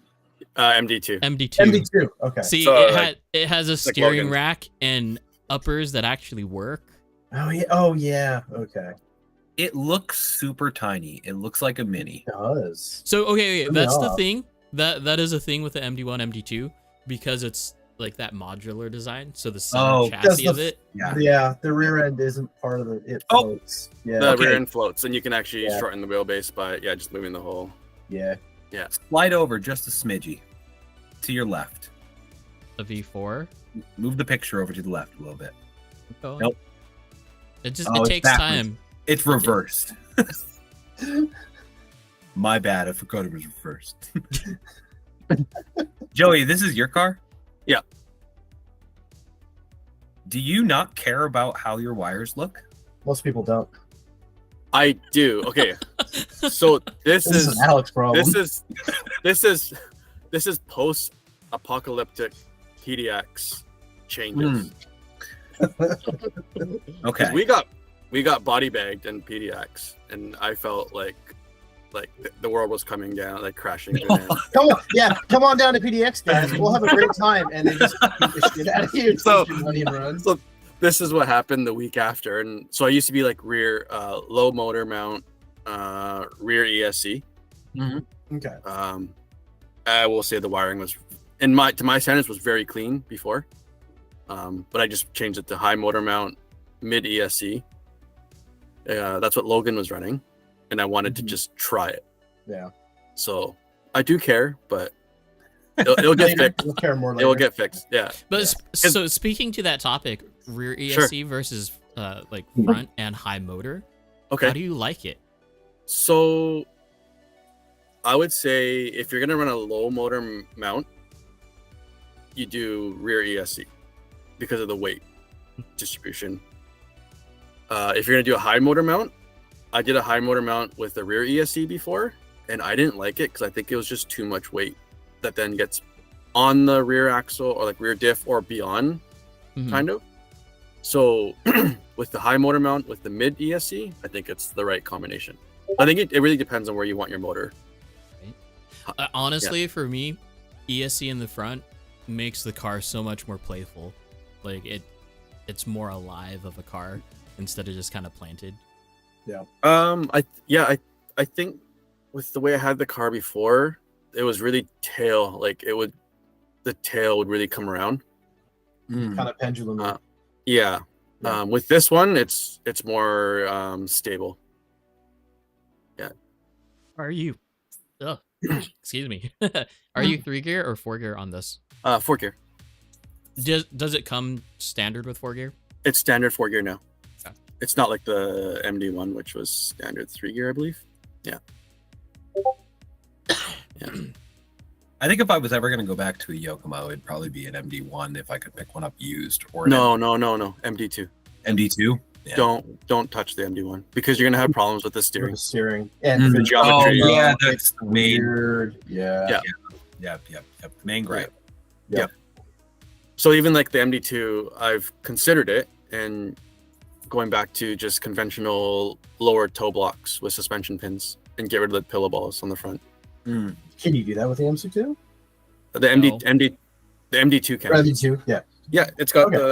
the It's got the holes for it in the deck. yeah. Neat. Oh, nice. And then- That's nice. So you Good. can. It's already topped. Like obviously it's the Yeah. top pins, but you can do conventional toe blocks on the bottom too, Nice. That's which good. I've thought about, so I can adjust my caster and whatnot. And Yep. You get a bit Yeah. more adjustment out of it. Oh, hi, kitty cats. You know what I didn't realize? Yes, I'm here. I had never realized how big the Blaze capacitor is. Oh, it's giant. It's a big boy. it's The big. Blaze Well, capacitor is literally bigger than the ESC that I have on my low motor Yogi. What do you? Actually? I have a Hobby Wing XR10 stock Oh. spec. Yeah. Yeah, So the- and they're like- tiny. Yeah. Yeah, it's Dumb. crazy. So big. Do you have your? Is it two-sided taped to your motor right now? It is. Cool. I'm telling Like, you, All it's the a- triggers that just flipped in Alex's head right now. Wow. it was a apocalyptic PDX. So the day after we got home, it just got torn apart, and this is where I ended up. It will get the wiring will get tucked and cleaned up eventually. One of my favorite mods that I've seen done with capacitors is putting the little bullet connector leads, or like even a little XT30 connector on it. Oh, so you. That's Right? smart. Holy Right? crap, that's way smart. XC30 would be really good because it's small. Mhm. Yeah. And you're not passing that much power. It's not like, You're not doing high current, so it. yeah. Yep. Oh, that's a really good idea. Yeah. I But like is it that. necessary? Because once you put it, you're not really replacing it. You're not moving it. No, but with Kevin Tan's like recent research on capacitors, like different capacitors can do different things depending on what you want to do. I Like, that guess. whole aspect of it. And if in case you do blow your battery or blow your ESC Blow it because you up. plugged it in backwards, the capacitor doesn't live through that unless it's non-polar, right? Yeah. And these aren't. Yeah. These $80-$90 capacitors are not. Hard. Once they are toast, they are toast. Okay, So- Lance. Oh, actually, I'm sorry. Let's talk a little bit more about this. So, we know that this is post-apocalyptic changes. Like, what kind of a setup are you running overall on your chassis? Like, camber, Okay. toe? So before, and this is what we kind of stuck in our bubble with what we learned from Afro. So we just did like real car stuff. So 0 camber, 0 toe was we just played with toe recently, but it's always 0 toe. And then I always did minimize camber gain in the rear. So on squat there'd be very little camber gain. So it try to stay close to 0 as possible. And then your typical stuff like the ride height in the rear is lower than the front. We had very just vertical shocks. Yeah, no oil all around. Okay, I'm starting to see why you guys feel like you got assaulted at PDX now. Yeah, but then it worked. I'm kind of getting a picture now. Yeah, but it worked. It works for us. For And where you that's were the- and with everyone you're running with. Yeah. Exactly. That makes Yeah. total sense. But Yeah. coming So down now- here, it would be like a completely different world. it was a completely different world. Okay. Yeah. Even Okay, with Ray, I get it. with Ray's RDX, which is, Oof. as far as I know, was still built out of the box. Like that, nothing was How- really how- changed on it. Yeah. Yeah. He struggled, Well, driving style is probably also comes 100% into it. different. but Yeah. I think for Ray, if we had just made that one change with the motor, the can timing, and then the ESC adjustments, I think he would have done just fine A little better. Yeah. because it's an RDX. It's just so. It's gonna drive, and it's gonna drive well at PDX. Not that I Yeah. can drive one. Jeez. So then the front steering, we've always, I guess there's always different thoughts behind everything, but it's always I try and go a low caster. Okay. And then at full lock, it's flat contact patch. So 0 camber at full lock. That's why your front That's- tires look very well used. Very. Mhm. All 4 of them are very evenly fully Yeah. used. So, So so that's pre PDX. No, and that was with low motor rear ESC. So the funny thing is that like when you're talking about how you're setting up your car, like Mhm. these are the same things that I remember when we were talking way back when during Oh, Con dude, era, yeah. right? Like Yeah. so it's Yeah. like we're talking about that kind of a bubble, right? Mhm. So it's not, it doesn't seem like an evolutionary bubble other than just like comfort. Comfort, yeah. And I know like the people that we hang with and drive with, like they read the things, like research online and read what other people are doing in Japan or in the US, and then they experiment. But then I'm just Sure. like, it works for me. Like I don't want to mess around for 4 hours out of 6 hours of track time, and Well, that's just and like you've said before, like if you can all tandem and train together, Mhm. Yeah. that's Yeah. all that matters. That's all that matters. Yeah. Mhm. Yeah. So now after PDX, you can see where it's at now, like the high motor mid ESC. I've added a little bit of camber in the rear, so I'm like 1 degree. Okay. My friend's telling me I should go more, like 2 or 3, because of various reasons. If you depends pay on the attention- surface. If you pay attention to the LF3 tires specifically and how the curve, mhm. because it's not flat, right? It's not flat. It's a subtle curve, just like the ASO1 tires and the DRP tires.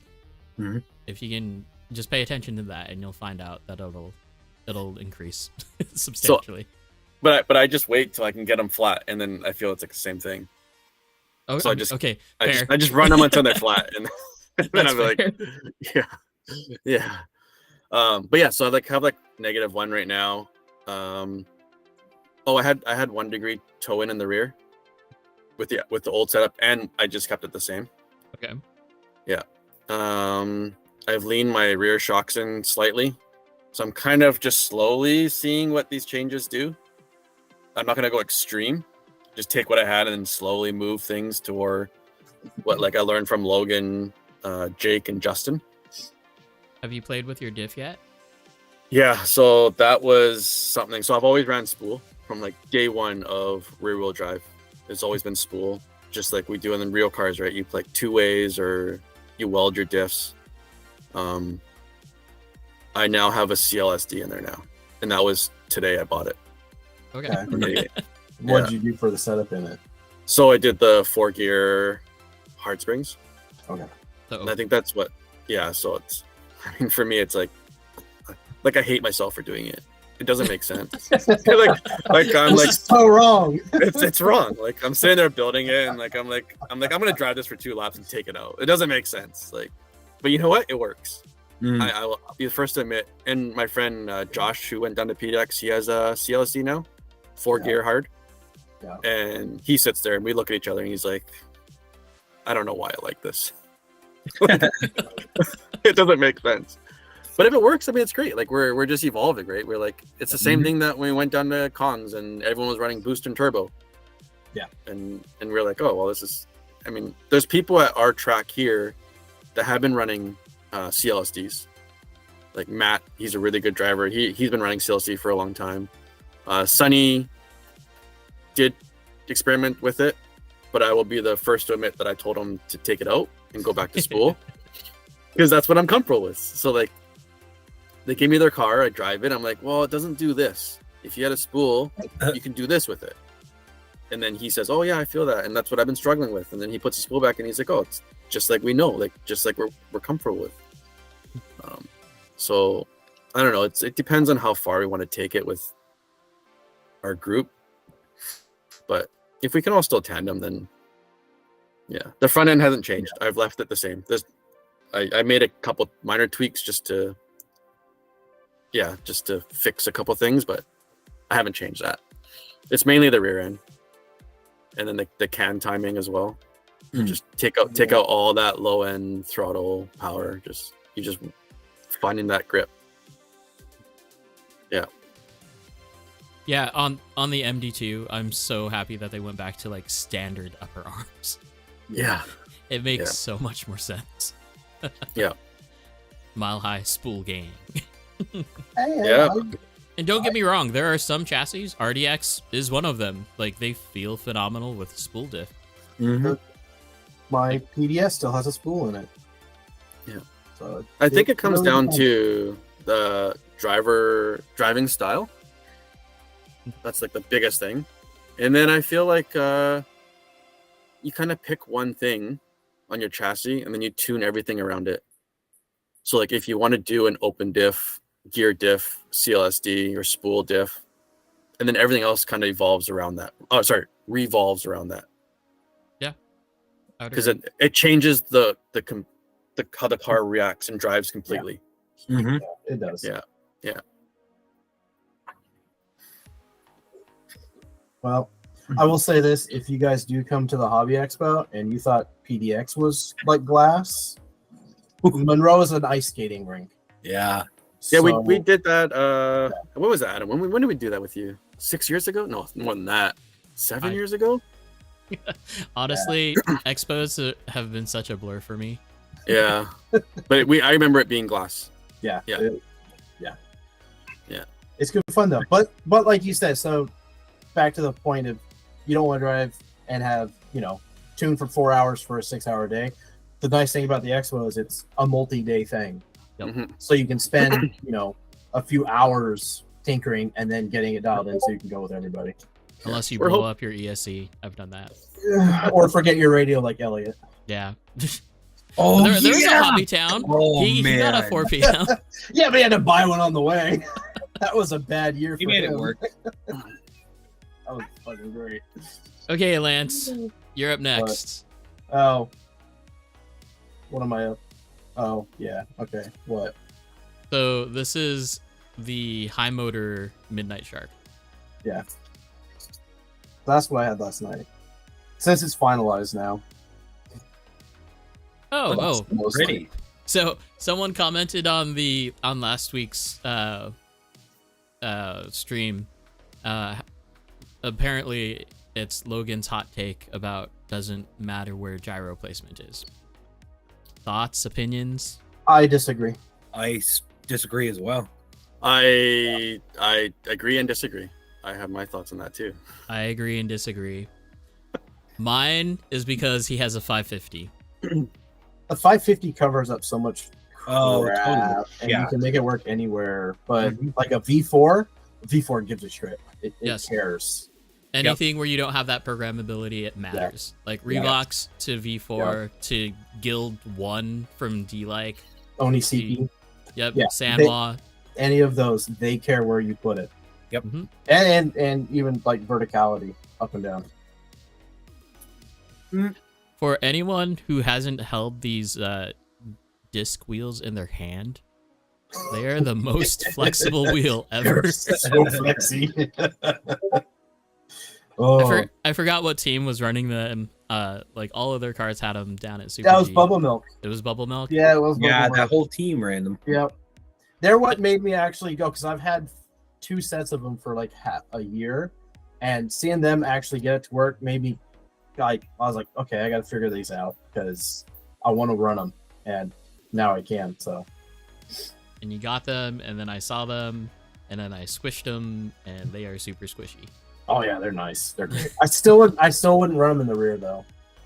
Too much? Too much. Yeah, it's along the lines of like the top line ultra super duper high tractions, they're actually they're too flexible and they deform as they rotate.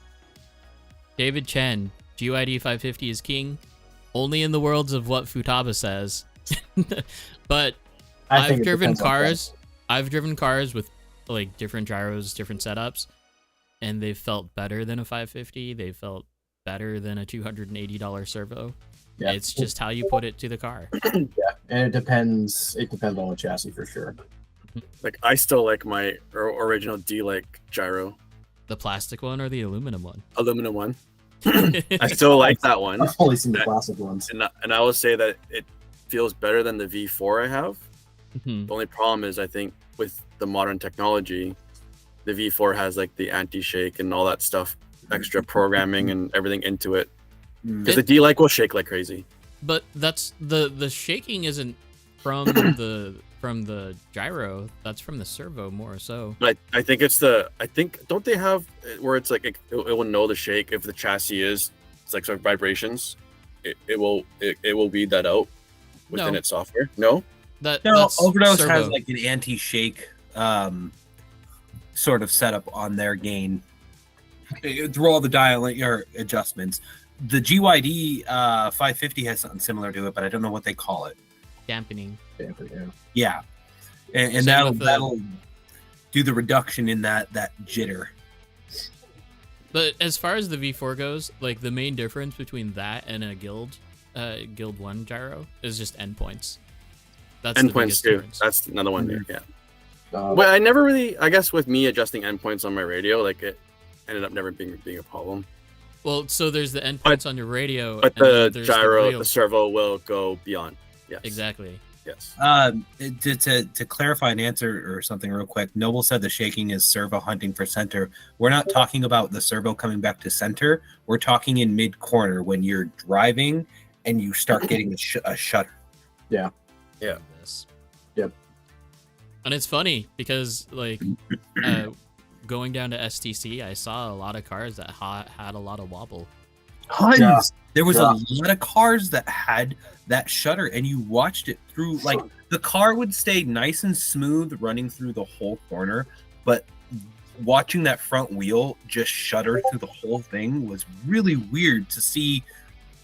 Everyone's supposed to be this like, I mean, this is a high-end, high-stakes competition, but to see such a simple problem not being tuned out of cars was interesting to see. Do you think it just came down to like super high gain? I mean, it could have been the same idea of like you coming down to PDX for the first time, right? Because STC is championships, and like if you've never been, then you've never been. And yeah, people that came there were coming from a bunch of different surfaces too. Yeah. Super G fixed the rules. Wheel wobble is too distracting. Well, it is. It really I is. don't know if they it's judged on wheel wobble during, and they might have, but they did state what they were looking for during last year's competition, and cars had to be smooth. None of the daddy sharking bullshit. None of that fucking, constantly adjusting through a corner. So I don't know. I wasn't a judge, obviously, but I don't know if they were judging any of that wheel wobble, if it was taking points off or anything. And it could have been. It might, yeah. Thing is you turn down the hunting setting and it removes that. What hunting setting though? Let's take it back to really basic. I think he means the dampening setting. But that's on a 550. We could be talking about any gyro. So I'm talking about a SPO2. Like, because for me, I've got my SPO2 dampening all the way down to 1, but I have a 550 that can also help with that too. Okay, so on the servo itself, good example is the SPO2. There's no tuning on the SPO2. You can't do that. Yes, you can. Well, you can with the The V2. SPO2 with the card? V2. The V2 can. The V1 The V2 can, yeah. Yeah. But not the V1. But I mean, yeah, you're right. Plenty of servos can now be tuned. Now everything can be tuned, actually. I still run the front of the cab. I run an OMG in the van, and it hunts. It wiggles a little bit in the corners, but not that bad. but it I can't have be. no hunting issues anymore. It's irrelevant for me. Well, no, because you run in a Rev D. Rev Doesn't have D. the- It does, but it No, doesn't have still those run. issues, I and it's still run portable. SPO3 and V4. So Yeah, and that- run those two. But that also didn't have the big issues. Older servos have a lot of issues for sure. Yes. For hunting. Spectrums have a lot of the issue. Spectrum. No one drifts with Spectrum. You knew someone that drives I with know. Spectrums. I know. Oh, Lance, you're doing the thing. What You're thing? running your ESC upside down. Hanging it. There's Hanging nowhere it. else to put the damn thing because I don't like it in the back and I don't want it down low. I want the weight up high. So yeah, Is it it's stuck it Driving the underneath, Pistons. upside down. Is it inspired by RER? A little bit, tiny bit. Lance, man, we've been homies for a long time, and I love how beautiful your chassis is. It is absolutely gorgeous, with the exception the fact that you But put my the wires. ugliest rubber band on your brick. Oh, you took the time and effort Am to I- design your so, own chassis. Do I need to go find Find your purple own rubber chassis. bands? You Black built up rubber and bands? went through all the Need to R&D process. You made a beautiful battery tray, and then you're like, "Eh, let me stick a rubber band on this. It'll look fine." That's No. fine. It looks like shit. Fine. It's fine. You know what? They were free from work. Whoa. I'm recycling. I'm recycling. The way to keep it with your job, man. Recycle and reuse, baby. Momo, I hope that's not a serious question. Oh. Hey, Elliot, just used hair ties. Dude, Wrap Up Next was the Yeah. first company that did it. Yeah, but hair ties aren't flat. They Hair don't need to ties be flat. around. You They don't just need need to to be. have the notches for it. Yeah, Uh-huh. but I don't have notches. I have tiny relief cuts, so it wraps around. I the don't purple like. rubber. I don't like the fucking. Okay, like for the minis, right? Oh, I don't have it. Damn it! But on one of the minis, I did the little hooks on the ends that will hold the bands, right? So you run a band over the whole thing and hook them in the back. You know what? When you pick the chassis up, the little fuckers scratch you. You did that stab you, for me and that on pissed one me of my off. GRKs. Yeah, and that pissed me off. So that's why I went something different, so that it gets it. So you don't have any stabby, pointy bits anywhere. Just hold stuff that then scratches the crap out of your fingers. Because I'll pick up the Overdose and the MST chassis, and they have the body clip doodles, Yep, right? Yep. I Yeah. hate They that hurt. with a passion because they Mhm. stab me. Oh my god, I hate that. Yeah, no, I didn't want that. I wanted a smooth, rounded corner, nice battery tray that doesn't scratch the crap out of you and stab you. And even Well, I with a want you to 400 know- and even with a $400+ Galm chassis, still Yeah. uses that same. Still does it. Like, Mhm. why? Oh. Well, I It's want to the small let you know, shit. Lance, It's the that when small I shit got that pisses me off. my battery tray from you, I promptly cut that rubber band. I didn't save it. I cut it and threw it in the Fine. garbage. So what? Jake doesn't run one. I don't think anyone else runs the rubber. You don't have to rub it. It's an option. It's You don't ugly, have to Lance. run the rubber. It's terrible. You don't have to. It's an option. You don't have to use it. You can use whatever you want. You can get a black one, a green one, whatever. Okay, Well, okay. someone So told you need to go. okay, since Someone since told you this you is need to go get triggering a purple Alex, rubber band. Alex is triggered. He is triggered by the rubber band. Check this out. Oh God. What do you think of this, Alex? What think of what? The next picture. Oh, That triggered me last night. yeah. I don't know what it You was did. about watching them all run on the track, but you can't tell anyone apart. You have no idea. It was so frustrating. The only way I was able to tell where Jake was the sticker after Neil had told me. Right.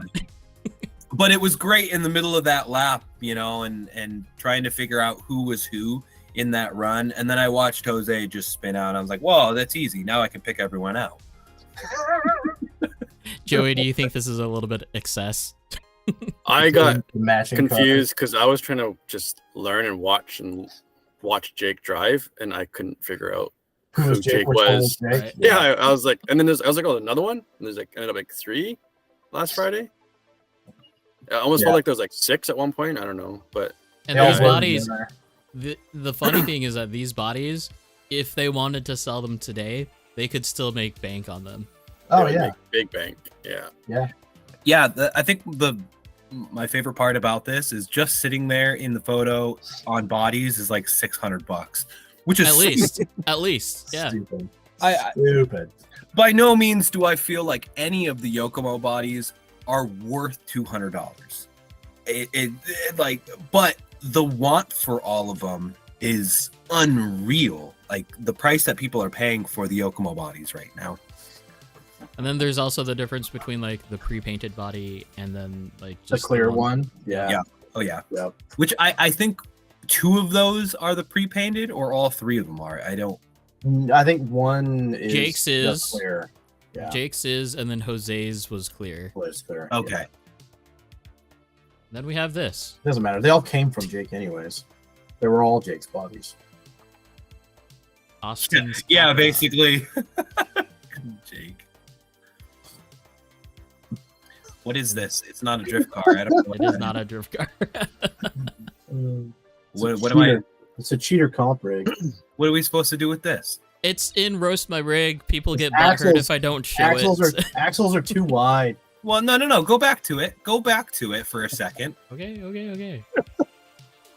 Let's take a look at this hot pile of garbage. Joey, you came from the crawling world too, right? A little bit. It was just like SCX10. Oh yeah, back in SCX10. Yeah. We all did crawling before I think we came into the RC drift. I remember when the Capra came out though, and everyone was like all excited about the Capra and what it could do. And then it disappeared within like a couple months and no one cared anymore. Mm-hmm. I like how this was an attempt to make it look like a Volkswagen type deal, but that front end is very Toyota-esque. I mean, it does say Toyota. I know it does. You're right. So whose is this? Austin's. This is our Austin. I mean, That makes as sense. far as the picture goes. Man, I don't want to drive with him anymore. I don't want to have anything to do with this anymore. It's like contamination. Oh. Ugh. I didn't know. I thought Austin had like a good taste when it came to RC cars. Like maybe he would do like class 1 crawling or stuff like that. But he does cheaty, lame class 3 stuff. So friendship revoked. Sorry, man. I mean, but he does have a YouTube channel about crawling. Does he? I think. I'm pretty sure. I actually haven't looked it up. But he's yeah. I didn't know that. I don't know. I only drift with him. Right? Because he literally ditched crawling. That's all we For do. this. Yeah. Yeah. Yeah. But I they think all that go would up there to their like what is it, that stupid island. That's a good crawling spot. Are you kidding me? That's a Okay, great yeah. area. But we're not gonna make the drive up there to go crawl with them. I've done it a couple times. Well, not to go crawl with everybody, no, but I've gone and driven it a couple times. I mean, I don't think any of us have gone back to crawling in the last couple years, minus the event that we went to. Squirrel jamboree. Mhm. Yeah. I have a 1/24th scale, So do I. and it just sits Up there. I don't even have one of those. I would love to play with one. I like just have one to dick around with. No, that means come camping at Jamboree with us. Get a I'm 10 not scale. I'm not a camping. You're not a camper? Look at this. 2 of the cheapest Yokomo bodies you can find right now. Also, the most easiest Yokomo bodies you can find. There's nothing special about this picture. This is like $80 right here. Ooh. It doesn't have So to be your roast- about cost. your roast Wow, of the bodies aren't Alex. good enough. Holy crap! Oh. If we're roasting rigs, we're roasting rigs. I'll roast you too. It don't matter now. Okay, here we go. This falls into like Alex category. It's gotta Oh. load. Oh god. It's Elliot. Oh, isn't it? see, I don't have anything bad to say about this. That's a beautiful body. It's pink. It looks great. Love It's it. cambered the Pink crap is out. sweet. Can't The go only thing wrong is, with does pink. does it Except run or is the it color. static? It's an Elliott car. It runs. Oh, Mhm. okay. Somehow it runs. Can't roast him for that then, because that Elliot has the okay. Elliot, there's nothing bad about this. You have the weirdest, most fucked up tuning style out of anybody that we've driven with, and how any of your cars manage to drive the way they do is a goddamn miracle and a godsend in itself. your bodies look awesome when they're put on there too. Like all of his cars have this insane static look to them, and they all drive. Every single one of them. I mean, from when we met him I take that back. With the exception of when we first met you at the deli, your cars drove like shit. That's because he was trying to run the damn bulldog. And he couldn't run it on that tile. Yeah. Love you, man. Got to be honest there. But everything else funny. has still driven crazy. Like, yeah, even on our surface at Northwest. Old ass 2 neg 15 all around. Jesus Christ. Because it's a 190 body, huh? It's Yep. so much camber to when you turn, you're going into positive camber on your lead wheel. Yep. Oh man, didn't drive more than a lap. Yeah, you're right, man.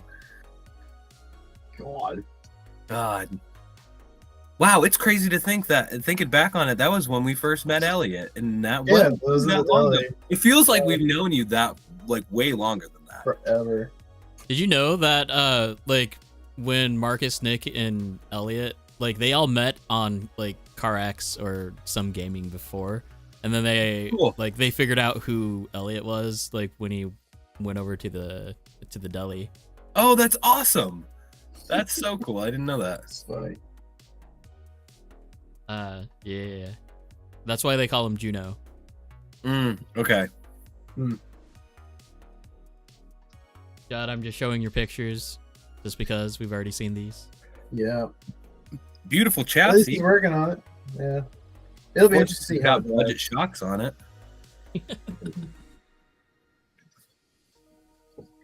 There are some cool scale buildings coming out. Like, I dig it. Scale that MD1. Oh yeah. Whose MD1 is this? It's not us.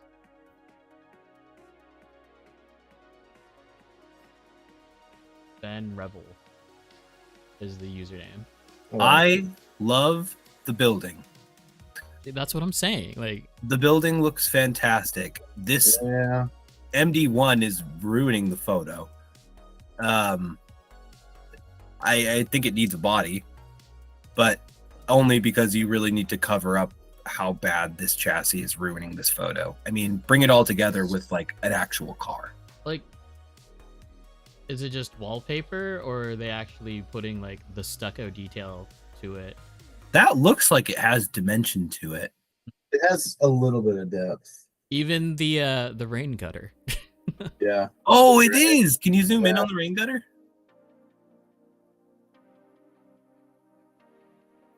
Yeah. Yeah, eventually. Well, I mean, I'm looking at it. You're I'm waiting for waiting. it. Yeah. There it goes. That's really cool. I like that. Yeah, you could tell though that some of that is decal. That window, like behind that, obviously the product and stuff. That's. It's a good way to do it though, to get a little bit of like faux depth and then like kind of nice detailing, but make it like simple and not full interior, kind of like what Ben's doing. Yeah. His full interior on that 7-Eleven looks awesome. Oh, yeah, one thing I do like about this MD1 though is the front, like the profile of the MD1 and the MD2 look really good from like head on. It looks like a really cool chassis. Yeah, it's different. The front shock tower and the way the chassis layout is just a nice difference. Until you play with the MD1 slide rack, because that And then sucks. you want to kill it. Yeah. Although on the MD2, I didn't know that it was just a single bolt adjustment, and you can move the entire slide rack forward and backwards. Oh, that's cool. That's but, handy. but at the same time, it's your entire slide rack, so you're So you're adjusting your entire, all of your front geometry. yeah. So it's still like an Ackerman nightmare. Yeah. I'm gonna multitask and eat. Yeah, do it. So this is coming from RC Tendencies coming up.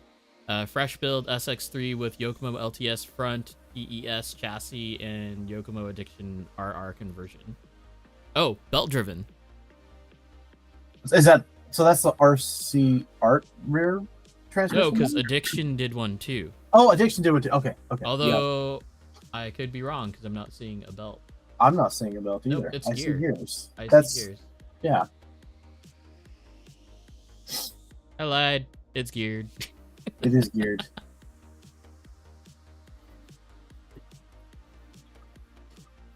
So for me, when I look at these pictures, see, this is like the whole like crisis that I'm going through right now because of what you guys did to me. It's like tore my life apart. Like I'm not even joking. But you look at those, rear tires and the wear marks, Mm-hmm. and then you go like real cars and like RC cars, and you're like, okay, well he's only contact that much.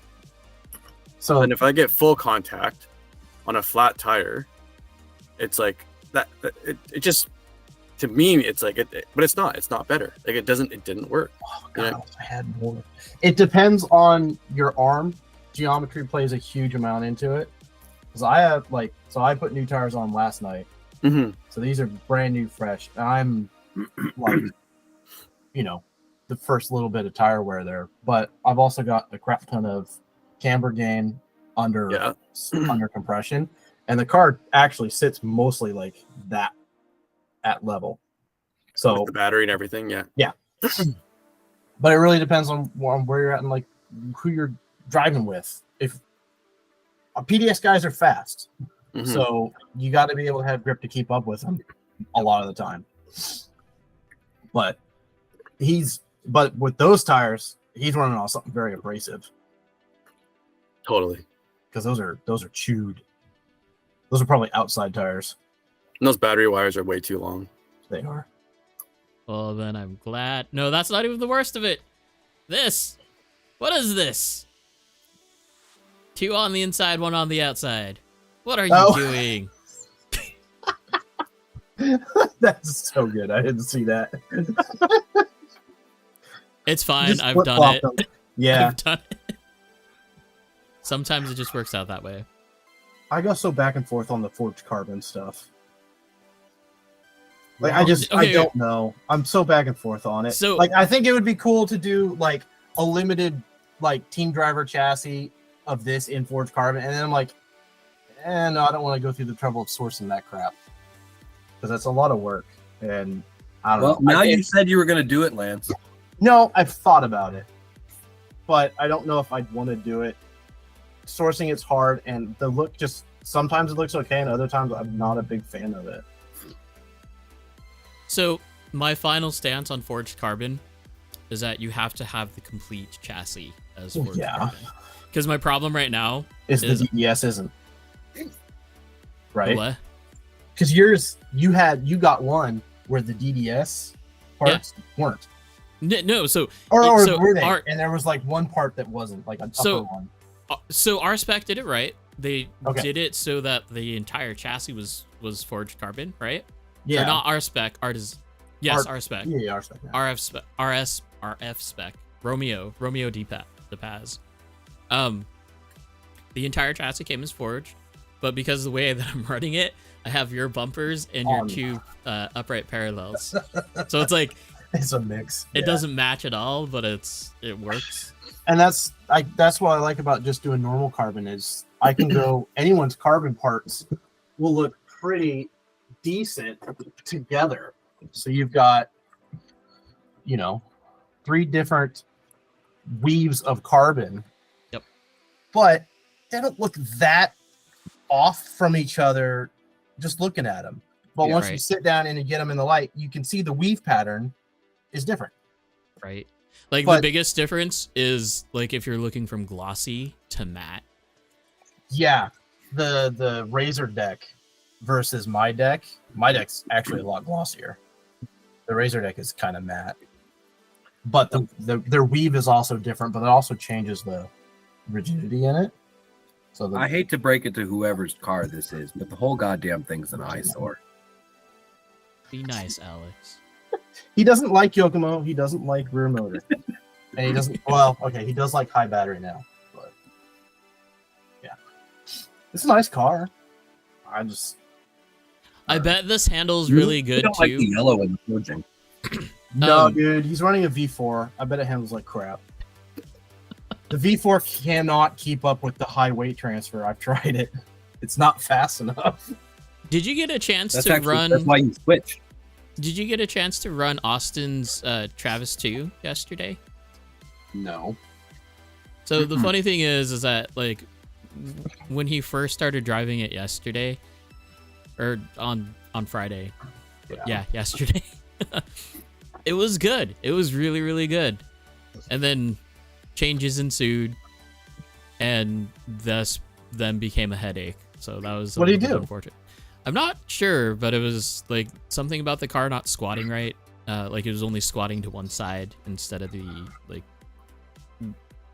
just a non-symmetrical thing. That's weird. Which I heard him getting frustrated about it. Yeah, I heard him talking about it, but I didn't pay much mind to it. Which Yeah, at that's the odd. same time, since it is a bevel and pinion transmission, that could be it too. Like torque steer is a thing. Oh yeah, I would have torque twist or torque squat. Yep. That, yeah, I mean, Especially since Okay. we're accentuating like the whole idea of body roll. That could have Well- been playing the factor. kind of. But if I think about the FXX, I have squat under throttle quite good on that, but it is level. But I also don't have the sideways motor. Mine's inline with the drive shaft. So because you have the double bevel, that might be screwing with it. But Well, and it's LTS springs too. So like everything about weight shift and roll is super accentuated. yeah, Like Oh, it's way. yeah, like my Mini, right? yours is excessive. Yes. It's just all the time like that. But it's fun to watch. It is fun to watch. It's like watching a monster truck try and rally. It's hilarious. It just, he comes in the corner and the damn rear tire almost lifts up. So what is this? Let me get it up. Jake's outdrives? I thought these were your outdrives. Oh, these are Jake's outdrives. He was like asking like, why does my car feel so sloppy yesterday? And I rotate his tires and he gets like half a fucking tire rotation before the thing catches and actually goes. Are these the top line I outdrives? don't know what they are. They're not Yokomo. I almost thought they were Racings for a second because I was about to say, are they racing? they're the right color for the Racing like adjustable ones. The Mhm. weird bronze. Mm-hmm. Yokomos are black. Top lines are black. Top I lines are wanna silver. The WDT ones or the specialized ones. Oh, okay, the ones I have are black. I want to say these are Racings. In which case, why the hell did you put Racings on your Shark and not expect it to blow apart? RC art. RC art. They're RC arts. Mm-hmm. That sucks. Well, I think this is a Jake problem because he handed me a set of top lines and it had the same problem like this. He's also sheared top line drive shafts like, completely. Yes, he has. I think this is a Jake problem. I think he needs to like. He can't just stop at breaking wheels. He has to break the entire drive shaft along with it. Yeah. And the outdrive. oh, don't forget about blowing belts. Remember, he was. Oh yeah, and he's blowing blown up 3 belts. Yeah, but he hasn't blown a belt since Lance actually shimmed everything. Since Lance fixed it. True. Thanks, Papa Lance. Oh, he was getting pissed at Super. And he's like, "This is so fucking stupid. I'm going back to gear drive." And like, get the fuck out of the way. Let me fix it. So thus we return back to Jake problems. Yeah. Yeah. Well, let's take a moment to acknowledge that like Lance was the real MVP the entire SDC time down there. Like he fixed my car, he fixed Jake's car, and he was crushing it all the way through it. Yeah, that was awesome. Until the 2 tire rule thing. That sucked. Well, it's okay because we had Jake to blow up at everybody. That was great though. That was kind of worth it. Yeah, and now people know him just because of that. I That know. was so It's the good. best part, and it is the Amazing. only reason to go back and rewatch last year's SDC live stream. Like, I know we wanted to make an impression from Oregon. I don't think that's the one that we wanted to make. No, definitely not. Oh man. So, talking so you're about- all just acting on last Friday then. We didn't get the real picture. Oh no. Oh, No. Jake, he was Jake probably was- being really nice. He probably shook your hand, but deep down inside, Totally different guy. I mean, we say Team Jake for a reason. Yep. Yeah. Yep. I'm, going back to his There's Acuvance always a though, Jake in team. why does it look like he's been running with gravel in his bearings? Like they're chewed up.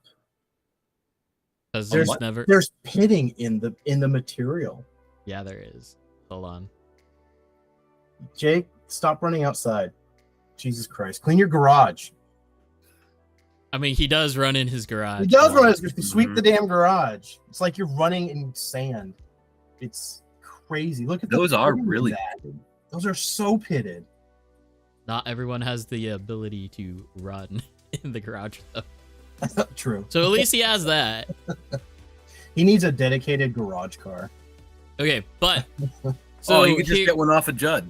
Yeah, there you go. here's the Hot Boy setup. Yeah.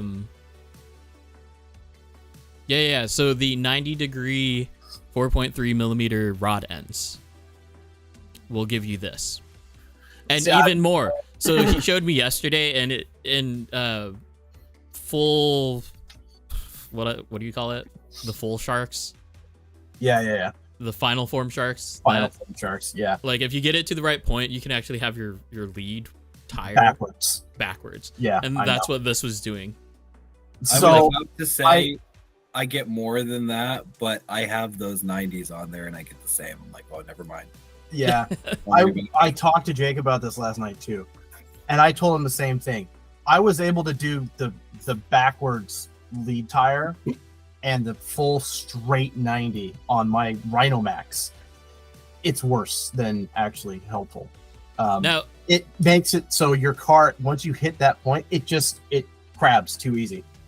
well, it's not just crabbing. It's Like so bad. you slow down Yes. so Oh, much. yeah. A lot. I think it's excessive. I don't like it. I won't do that again. Like it's cool that it's parallel. Yeah, it's cool. But It's nice. Oh yeah, it's great. Oh, look at all the parallelness. No, you want some scrub. I always go back to the Todd teachings. You want some scrub on your follow tire to help pull you back. Yeah. Yeah. the Todd teaching. The Todd teachings never do me wrong. The Todd teachings. No, I mean that. Sorry. Just like you, Todd Joey. teachings, man. You had a veteran in the hobby essentially teach you and kind of explain to you about tuning and stuff like that. When we fell into it, we ended up meeting Todd up there in Washington, and he was kind of our tuning guru for when we were kind of walking into it. He had a lot of knowledge that he passed on to us that we've just kind of run with over the years too. Yeah. Adam, would you have met Todd? Sounds so familiar. You've more than likely met Tom. Probably at I like think a we car have. or expo or something like that. It would have probably been at an expo. Probably that's where I recognize the name. Yeah. Check bump steer. Bump steer is easy to fix if your rods are all parallel and the same. Ray has a shark that he brought down to PDX, and he has these 90-degree ends as well. Rod The ends. 90 degrees are nice. I like the And he needed those 90s to Vibes. get his shark the way he wanted to. Yeah. Yeah. You do need at least the like 45s, the angled ones. Mm-hmm. The full 90s are a bit much. This is what I'm talking about. If the picture is loaded for you, the stupid blaze Giant capacitor blades is so as big as huge. the motor. Yeah. Yeah. It is the size of a rainstorm. It's so Yeah. dumb. It's You might as well just bigger than a stick rainstorm. You could just stick that on top in between the fan and the ESC and then have the fan cool both. Right. That make the blaze part of the heat sink. It's like a water to air exchange. Yeah. Yeah, there you go. I will say I have the old Rays. I'm just pulling it out. So it's this one, like old. Oh, the Rays. rise. So Yeah. the Rise. It's Did I say hilarious. Rise? So this I have no one, idea. Yeah. this one, whatever they put in this one back then, whatever super capacitors are in here, will keep my car running when I pull the battery off for, I don't know, 15 seconds. Yep. That's how the Yep. that's how the OCT ones were. Yeah. But then now those- Pull the them off, blaze. it's like you gotta wait and wait, and Yeah, the car isn't yeah. fanned. Yeah, it's still going. Yeah. But in the blaze, it doesn't have that same effect. Which I don't know. I mean, I understand. It's I probably a understand higher there's or a faster discharge. faster discharge. Yeah. Which Yeah. doesn't actually make sense because even if it was a faster discharge, the ESC can only use so much of it. If it's you only only need so much to top off what's missing. That's Yeah. all. So that's the one thing I noticed between having switched. And we've got Severon with his shark. Are those His midnight shark. T-drifts on the front? What tires are those? No, those are overdose. Those are the Over leaders. those tires? Yeah. Oh, yeah, The new welds. yep. Those Star or whatever. But that's down Mhm. in Dory Lounge, so that's what they all run. Oh, do they? Oh, do they? Oh, do they? Oh, do they? Wow, fancy. Apparently, yeah. I love the red. This chassis looks wonderful. He's got the wrap up next rear end on it too. Like the arms Oh, he does, the and the arms. knuckles. Yeah, I see that. Did you say this was a midnight? It Yeah, is. so midnight. It's a He midnight? just he just got this together. Yeah. Oh, nice. We got together this week. I sent it to him last week, I think. I mailed it to him. Nice. Yeah. Well, that's why this is an A+ chassis right here. Oh, fun note. I don't think you can see it in the other pictures, but here it's the wrap up. Oh, he's got wrap up everything on this. Upper, front, And lowers. oh, wow. Yeah. So Mhm. full wrap up arms. That's cool. It's the wrap up midnight shark. That's actually different because I don't know anyone else that's done that with the sharks, really. Most people just get the shark arms and call it good at that. I mean, but Or like the Rev D front uppers. it's the price, right? Because just for those rear arms and the uprights, it's like $200. Yeah, that's Ooh. That's a lot. It is a lot. Wow. Yeah, I'd Okay. rather buy wrap-up stuff because wrap-up's got a great quality and their stuff is affordable, especially on the secondhand market. Oh yeah, Okay, did flip the toe blocks in the rear. we're gonna burn through these really fast because That's we're encroaching on 11 o'clock and we still Yeah. have a few more topics too. So, Alex and Lance, this should bring you back. YD2S Plus.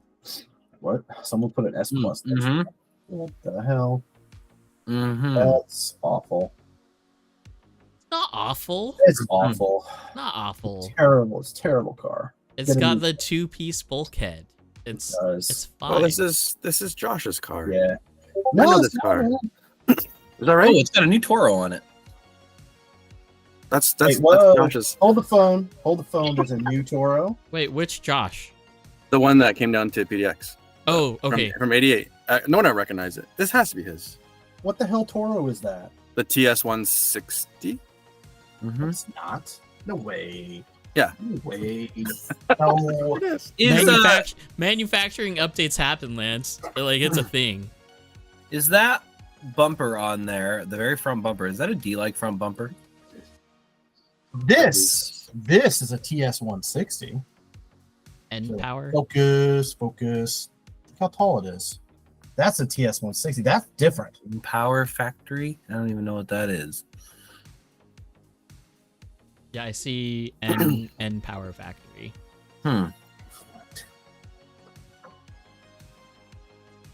It is an old style car, that is for sure.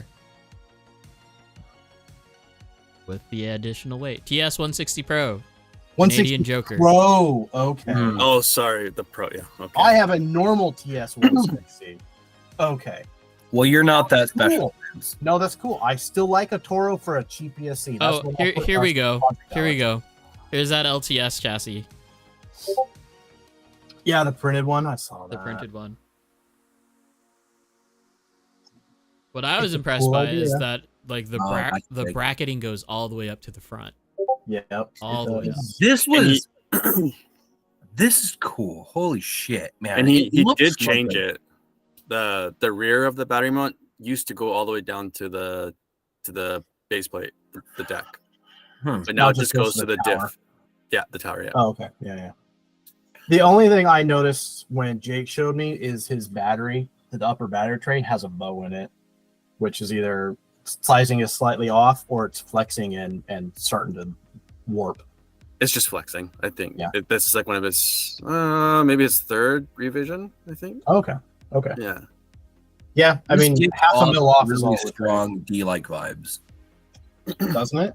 so much. Cool. It's cool. And it's got all the LTS vibes when you drive it. Yeah, It's yeah. It looks good when driving. That's for sure. Nice. The overdose bumper. ink It is- overdose. The colors were all mixed Overdose. match, and that's just you have to roast him on that. He couldn't get it right. Okay, I'm an overdose just couldn't. fanboy.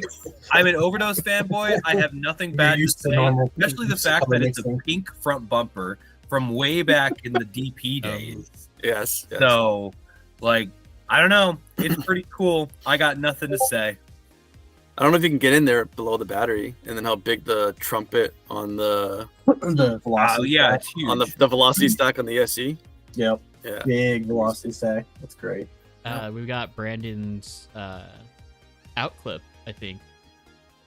Is it an outfit? Ooh. I don't know what it is. Oh, I can't talk bad about that either because I want one. You know, the only competition that I've won was with a Yokomo DP. Really? Yeah. I mean, to be fair, Adam, you'd have to compete to win a competition. Yeah, that was when I competed. So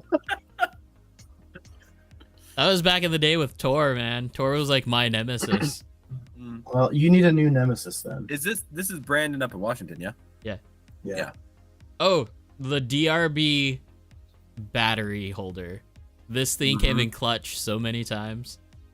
Like, this was the first mod that I did to my FXX to get the battery, like a transverse battery mount. Mm-hmm. I still hate that damn body pin though. Yeah. Pick that up, it's gonna scratch the crap out of you. Yep. Is that the Rev D like 3400 or 3800 milliamp hour battery? The super thin one. Probably. I I mean, it those does say things. Rev D. Yeah, you don't get enough runtime out of them. Ray runs them, and I always make fun of him. I run It's 3,000 I run you just- 3,000 energies. Like, You just is charge that your battery, what- and you're already. Oh, I hate that.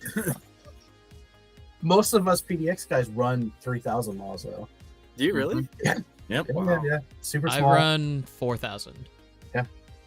three You to forever 4,000. charging? Like, No, we just show up with like 8 batteries.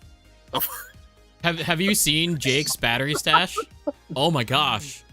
wow. Me and Jake. So I have 7 3,000 mile batteries. Jake at one point had like 12. 12. Yeah. Yeah. Mhm. Wow. And we just show up with all our batteries charged and just cycle. I only cycle through 3 batteries. I think I burned through 5 last night.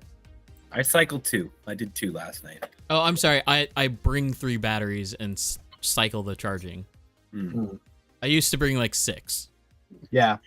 I still burn one. Jake, What is that? RDX? Throw it in the garbage.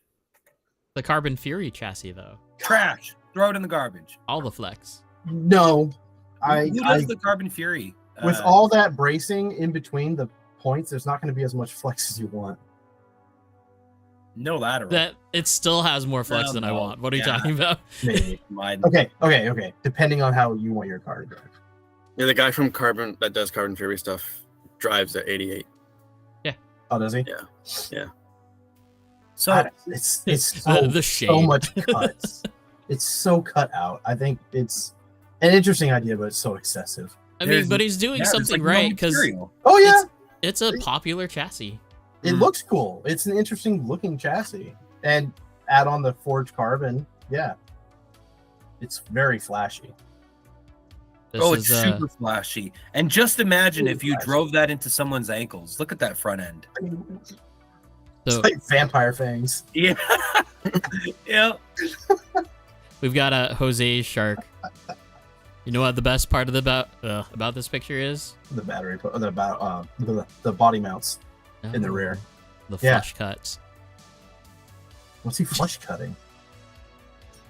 I hope don't it's know. zip ties. I hope it's cutting zip ties and not like I mean, he's recently into Gundam. or that. Oh god, if he's doing Gundam with that, that's a roast. Get better fucking clippers, dude. If you're doing Gundam with those clippers, go to a hobby shop and buy anything else. You might as well be clipping them off the runner with some nail clippers. No, I was just saying, doing nail clippers. Everyone's covering up your servo stickers, Lance. Just because of how the DDSS is. I know you shove it too far forward. You gotta flip it around. Oh, Jose, random roast. If you follow the instructions for the DDSS, you'll figure out that your rear mount is backwards. Did he put his mount back? He did. That's a roast. Does it matter? No. Okay, I was gonna say, I really hope that doesn't matter, because otherwise, how do you get that on there? Roasted. Mile high, same time, literally the same time I said it. We got zip ties on the uppers. Zip ties, more than one zip tie on the uppers. Hey, at least he's zip tying it. He's not cutting Gundams out with it, because I mean, but this right here will forever be the roast on Jose's car. The chopped battery terminals from Elliot. No, the real roast is he spent $200 on a body that is 12 years old. $100 maybe. But he feels special. Like he's running with the other two that are there. It is a cool Altezza body, and if you're gonna buy any of them, it's got to be the one that had that pre-done livery on the inside. Like that's the one to get if you had to get any of them. Yeah. Incoming Elliot spec. Nothing wrong with it. Nothing wrong with it. Except for the FRF tires. That was the only thing. Like, No, that's the only No, way you nothing still wrong get with traction it. those kind of Absolutely nothing camber. wrong with the FRF You tires have because to- that have had to have them for all that. the grip. Look at that. There's no movement in that suspension. Zero. He might as You well know- be running turnbuckles for his shocks. So, Oh yeah, stiff. when I first saw like Nick's cars, like at PDX, He was running FRF still, wasn't he? he was running FRFs, Yeah. but like his rear end of his chassis didn't move, like at all, and he was running long batteries, like full size batteries. Yeah, full roar. He was Yeah. running full roar when we met him too. Yeah. Yep. Nope. Brown It's Rose. oh man, it's a signature of Elliot, and it'll never fucking change, and it works. I don't get it, but Nope, don't get it. it is what it is. Oh, what are we looking at here? That's a fancy gold label right there. BRB324R. That's a cool body. I'll give you that. That's a cool one. Okay. And for some reason, the videos aren't like playing in the browser. In the browser, yeah, they're being weird. Oh my gosh! If you're in, Yeah, Team Wolfraven. Oh, what? Where? Oh, wait. Team Wolfraven. in the Discord. I gotta pull up my Yeah. Discord again. Yep. Team Wolfraven. Okay, and to close it off, we've got Sevron's ADX chassis. Team Wolfraven. I like the red highlights. I really do. I like dual anodized stuff, and just the edging is always really nice. I fucking And regret and slap that's my- why you should have never. Well, Shut I mean, up! Yeah, Yeah. you had to. I had a problem. I had to solve How it. did, Solve the problem. How did they do the red on the side there? Todd used to do it with Sharpies, Yeah, I was gonna say probably Sharpie or a marker or paint. Mm. and then I tried it one day, and then it rubs off. Yeah, Yeah. Yeah. because it's not anodized, so it just rubs off. Mile High said Valinos in the front, not rear. Look, just because they have a nice chassis doesn't mean they can afford expensive tires front and rear. Jeez. Screw, those are not cheap tires. No, they're not No, cheap at they're all. so expensive. They're so dumb. Oh man. That's why they're not in the rear, because he can't afford to have them in the rear to keep replacing them. Hmm? Okay, Severon, in the topics and ideas, how can I get rid of this Ackerman more parallel? Sorry, we're switching gears right now. Yeah. Well, they're both Felinos. Oh, okay. The rears are just really worn down. Can't see them in the photo. In the photo. Still, I said what I said and I stand by it. Damn it. Doesn't So- change the fact they're so expensive. This chassis that he has right now, I feel like this is not the potential of the DDSS because he's running straight rod ends. Which, I mean, there's still probably a little bit more clearance there. He can have so much more steering. Hang on. Mm. What's this one? Straight. Oh, yeah, he is running straight rod ends. I'm not seeing what you're talking about the Ackerman because this. It's hard actually to say. Ackerman It looks good, is fine. but then it's only a static photo, so you got to see where it's the whole sweep. So just because it's good there doesn't mean it's good halfway. Yep. No, exactly. Yeah, and those rod ends, based on what we know with the Shark, you can do better than straights. And Yeah. then Jake replies with the Hot Boy tune. Too much caster.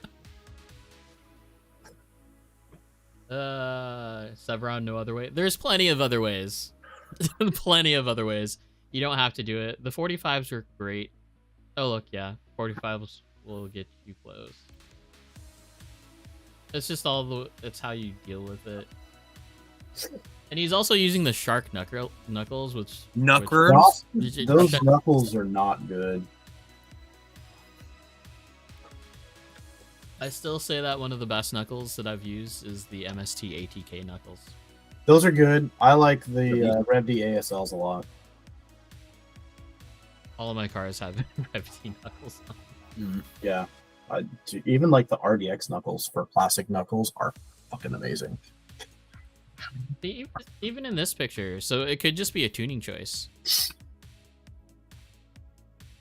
Or, so we're in topics and ideas. I'm just running through a few. Oh, gotcha. Then we'll come back to normal. But, so I think it's a tuning choice. Although for the RDX, this is like pretty standard for RDX because of the steering stoppers. Mm-hmm. Oh, If you hey, wanted- they both have Midnight Sun front bumpers on them. Mhm. Yeah, buddy. Well, we can't hate on them now. They're beautiful. They're wonderful cars. We love your chassis. But he is missing the 3D printed support. That's all I right. didn't have any at the time, and my Oh, printer no. got broken because my UPS decided to go kaputs, and I can't run my printer without a UPS, and I only just got it back this week. You can't run your printer without a UPS? Nope, it trips the breakers. Oh, The Okay. fucker pulls like 400 watts when it's running. It's not a nice printer. It's... This is the black one I was telling you about. Oh yeah. It's not the wattage the printer does, it's the ripple that freaks out the breaker. so just clean power. You need clean power. Yep. I need a filter, and that's what the UPS does, is it filters. So Okay, so I've pretty much gotten through everything. The only thing that we haven't gone through is rev limiters. Let's finish it off with that. Oh, I guess there was one question about best ESC and why. I think we've kind of beaten that slightly. Oh, to death. man. RPX 2. That has 100% been beaten with a dead horse so many times. Yeah. I The best don't- ESC is the one you isn't. can afford and run. The one that works for you. Yeah. Yeah, there There's isn't. no right answer. There's no right one. Everyone's different. Like Logan. Wow, man. Yeah, it's getting late. Logan ran a Hobby Wing easy run, XE run. No boost, no timing. Nothing. Yeah. Yeah. Yeah, I've got I think I have an easy run also. That's got no boost, no timing, nothing like that. You know, that's Well- going to be designated for another car. Actually, That's why I still have like 3 Toros. yeah. They work. Yep. You know what's so And they're in chassis that like aren't my comp chassis, but they drive just fine. the Mhm. Toro for me was like the most bulletproof ESC that I've ever had. Oh, Because the number of times that I've resoldered the stupid motor wires on that thing, Yeah. like even the PCB, like Jose actually ended up with that Toro. the PCB on one of the corners, like where you solder onto, was like cracked and like off centered, like. Yep. But it still worked. It was great. Yeah. One of mine, the one that I pulled apart, and it was one of the older plastic casing Toros, the OG Toro 120. The whole it was so old and got so hot, the plastic got brittle, and I pulled it off a car, and the whole thing came apart. So it's basically an empty, like just a stack of PCBs. Still works. Yep. I zip tied it all together and clamped it back down. Still works. I could run it. Oh, okay. Ooh, okay. I've got your choice, you guys. We can talk about rev limiting, or we can talk about suicide drop downs. The drop downs is a really big controversy for people. I don't know, Joey. What do you feel like talking about?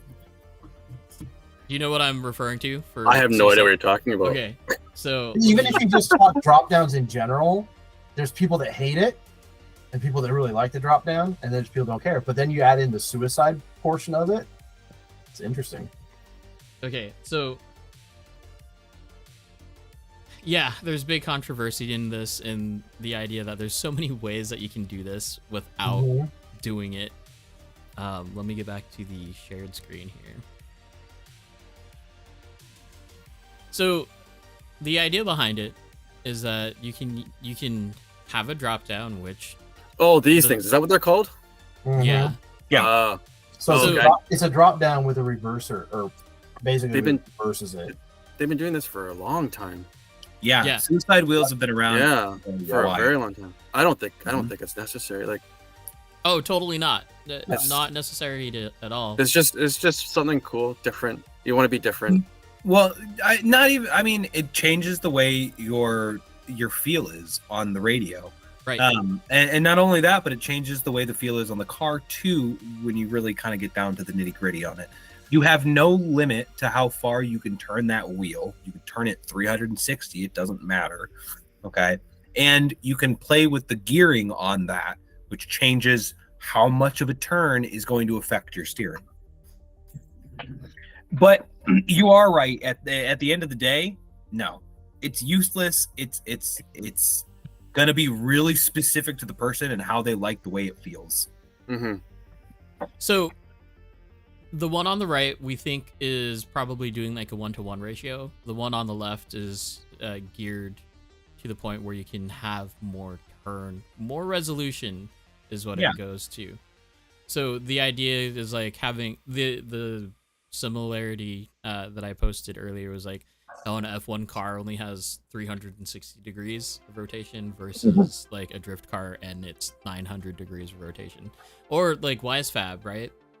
Like they'll bring it back down to like 540, just depending on how you want to do it. There was a point where car X felt like absolute garbage with 900 degrees of resolution on a wheel, so turning it down to 540 actually made it semi. That is actually true, because I ran into the same thing when I tested every wheel I've tested on car X. It feels like dog crap unless I turn the rotation down to like 420 or something like that. Mm-hmm. Now, it's true that we can't get to like a full 360 degree rotation on our current radios today, but what we can do, depending on what gyro you have specifically, because you can, like V4 gyros with just endpoints, you can tune them and then tune the endpoint to get like semi-close. The 550, you can actually do a true 1-to-1 ratio with the endpoint. Like, so you tune your endpoints with your gyro first, and then you come back and retune with your endpoints at the radio, and that'll give you a 1-to-1 ratio as far as like the furthest endpoint on your radio, or the turning point for your radio is what the furthest point on your car is doing. So that's the closest thing, and it really is only 90 degrees, right? So I only use, well, if you've seen me drive, I only use like a 30-degree arc. Yeah, you don't use whenever I'm driving. I probably max out at like 75% of my range is usable. The other top like 20-25% is just dead zone. That's funny, because my whole range of my wheel is usable. Really? Yep. From point one all the way to the end of it. Well, so But what do you drive with is the real question. Like, do you drive with all 100%? Like lock to lock? It depends. Sometimes, sometimes in transition, I'll end up going full lock to get my car to make the turn, or in long sweepers. So usually at like Expo is a good example. We always have the giant sweeper at Expo. 9 out of 10 times, my wheel on the radio is at full lock coming through that sweeper. But I think I'm the same as Lance, where it's my usable range is like 0 to 75, 80%, and then anything beyond that, the rack is like maxed out. Yeah, same. Yeah, and then that's dead zone, which then I don't like, but it's just the characteristic of the cars and the setup, and you don't use it. You end up not using it. Yeah, no, I don't think I ever just flick it and hit lock to lock ever. I flick it and I know where to stop. Yeah. Yeah. Oh, yeah. I mean, there's plenty of times where I'm very in a tiny little window. But what I'm saying is there are points where I will transition and use that full range on that wheel. Sure. But with Alex, like I guess for you it'd be better because you have it'll be smoother. You have more resolution from 0 to 100. Mm-hmm. Whereas like for us, like 0 to 80, it'll happen quicker. It'll just happen faster. I think whenever I drive Adam's cars, his first like 20% is where all the control is. So something like this where it changes the ratio so the wheel isn't as twitchy would actually let me drive Adam's cars better. Because his are so twitchy at the low first couple like degrees of turning. They're so reactive, I can't do it. They're too quickie. Yet I still have full 1-to-1 ratio with my wheel though. Yeah, but all your steering is down in the bottom 30%. It's low caster, baby. All of it. And so something like this, where if you're doing that and then you want to get more rotational range, but not change the feel of the car, it would do it. Now, riddle me this.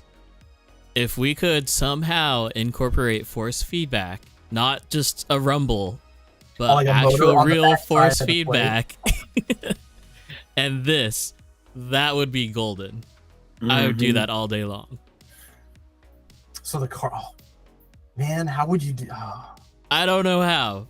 I mean, it's maybe easy enough to fit a gearbox to the back of the drop down. No, it wouldn't even have to be that. But program the motor to react to it would be kind of tough. We would just need one of the gimbal motors, and that should be able to do it. Well, yeah, it would just be programming it and getting it to know how to read would be tough, though. Momo, single-handed steering is cool for some. Yeah, that one time when Jake showed up with his crawler like attachment and was driving his car with one hand. Yeah, I can't do that. Yeah, that's hard. I'm not skilled. I can do it with a crawler. I can't do it with a drift car. Oh yeah, too fast. Yep. Okay, you guys. So we're gonna finish up with that. Yeah, we're gonna finish up with that, and we'll save rev limiting for another time. I mean, it's kind of, I don't know. Rev limiting is interesting if you do it, but we all know what Adam's rev limit is. So okay, fine. We're gonna talk about it right now. Adam's rev limit is when the motor blows up. No, that's Phil. No, you were driving it. Yes, I was driving it. In an oval. I know. At 120 some odd thousand RPMs, but that's besides the point. That's the limit. Yep. Technically, it's 90 as the warranty says, but yeah. But like as far as my motors go, I'm pretty much within the 70 to 90,000 range. Like that's where I sit, depending on the car. I don't even know. I've never even checked mine. I don't have the way of checking it. Alex, you've checked yours because you've set your rev limit to like 70 at Northwest. That was a long time ago, though, and I was dicking around with rev limiters. I don't even. Oh my god! Sorry, I have an RPX too. I could hook up the Wi-Fi and read it. Yeah. What? I really didn't think about it. It's not one of the things I've ever cared about. My motor didn't blow up. It's not overheating. It's not smoking. Then it's fine. Well, I mean, you don't have Neil problems who just desolders his motors. Well, I also don't Oh use yeah, bullets. no, yep. He was using bullets. That's why. We can't all be Oh, a wait, no, Neil he or an wasn't. Adam or a Mitch. Yeah. Oh yeah, Mitch blew up a motor. Yeah, at the last fucking event. I forgot. That's why he ended up with the Adam's old motor that I had at the time. Which is not a good drift motor. But it was working better than that R1 works that I had. Oh, 100%. You went from full race to like kind of torquey thing. Yep. It worked though. That motor in ESC worked in the LTS when I had it in there. So I have no complaints about it. I still have the motor in the ESC. In fact, it's going to go in the CCO1 project. Ooh. Mm-hmm. Hey, Mile High will be proud. Yeah, he will. Mile High needs to talk to us if he's got one, because we're going to have questions. I don't know if he has an actual CCO one. Well, he uses a lot of parts of it. I've got He's a got couple actions other and stuff. projects too. I want to do that. I've got a DP sitting down here that I'm trying to find parts for. Jake, being able to use 60 degrees boost plus 60 degrees timing on the Acuvance ESCs now is dangerous. Yeah. Yeah. I mean, the whole idea was like back in the day, the RPX2s were literally catching on fire. In fact, they had a fire at Kong at one point in time. Jesus. Nice. And I think that was Rob. Rob Nick? Yeah. Oh, think. that's funny. It's a very, yeah, that was a long time ago. Anyways, you guys, I hope you've had a good time on this stream. Joey, did you have a good time? Hope you didn't get bored. No, it's good. Thank you. Thank you for having me. Yeah. Yeah. Hopefully, you guys actually come to Expo in a couple of months because that'll be a lot of fun. Yeah, we'll be There'll there. be a We'll lot see of you us. guys. Yeah. Yeah, There'll be a and lot of people meet you there. guys and hang out and just have fun. Heck I yeah, will- man. Bring me a cold coffee. I will see Bring it what a I can do about being up there. And Elliot, yes, I know you did post some extra pictures in there, but man, we are over time. Yeah. I can only keep people for so long. So, and I need to go to bed. Well, after last night, I didn't get home till 2 and didn't go to sleep till like 3 or 4 anyway. So I don't know. Oh, I slept Now like- my weekend's all screwed up anyways. If you do want something to do and you have Steam or an Xbox, Pal World is kind of the place to be right now. Pokemon guns Pokemon with guns. and building.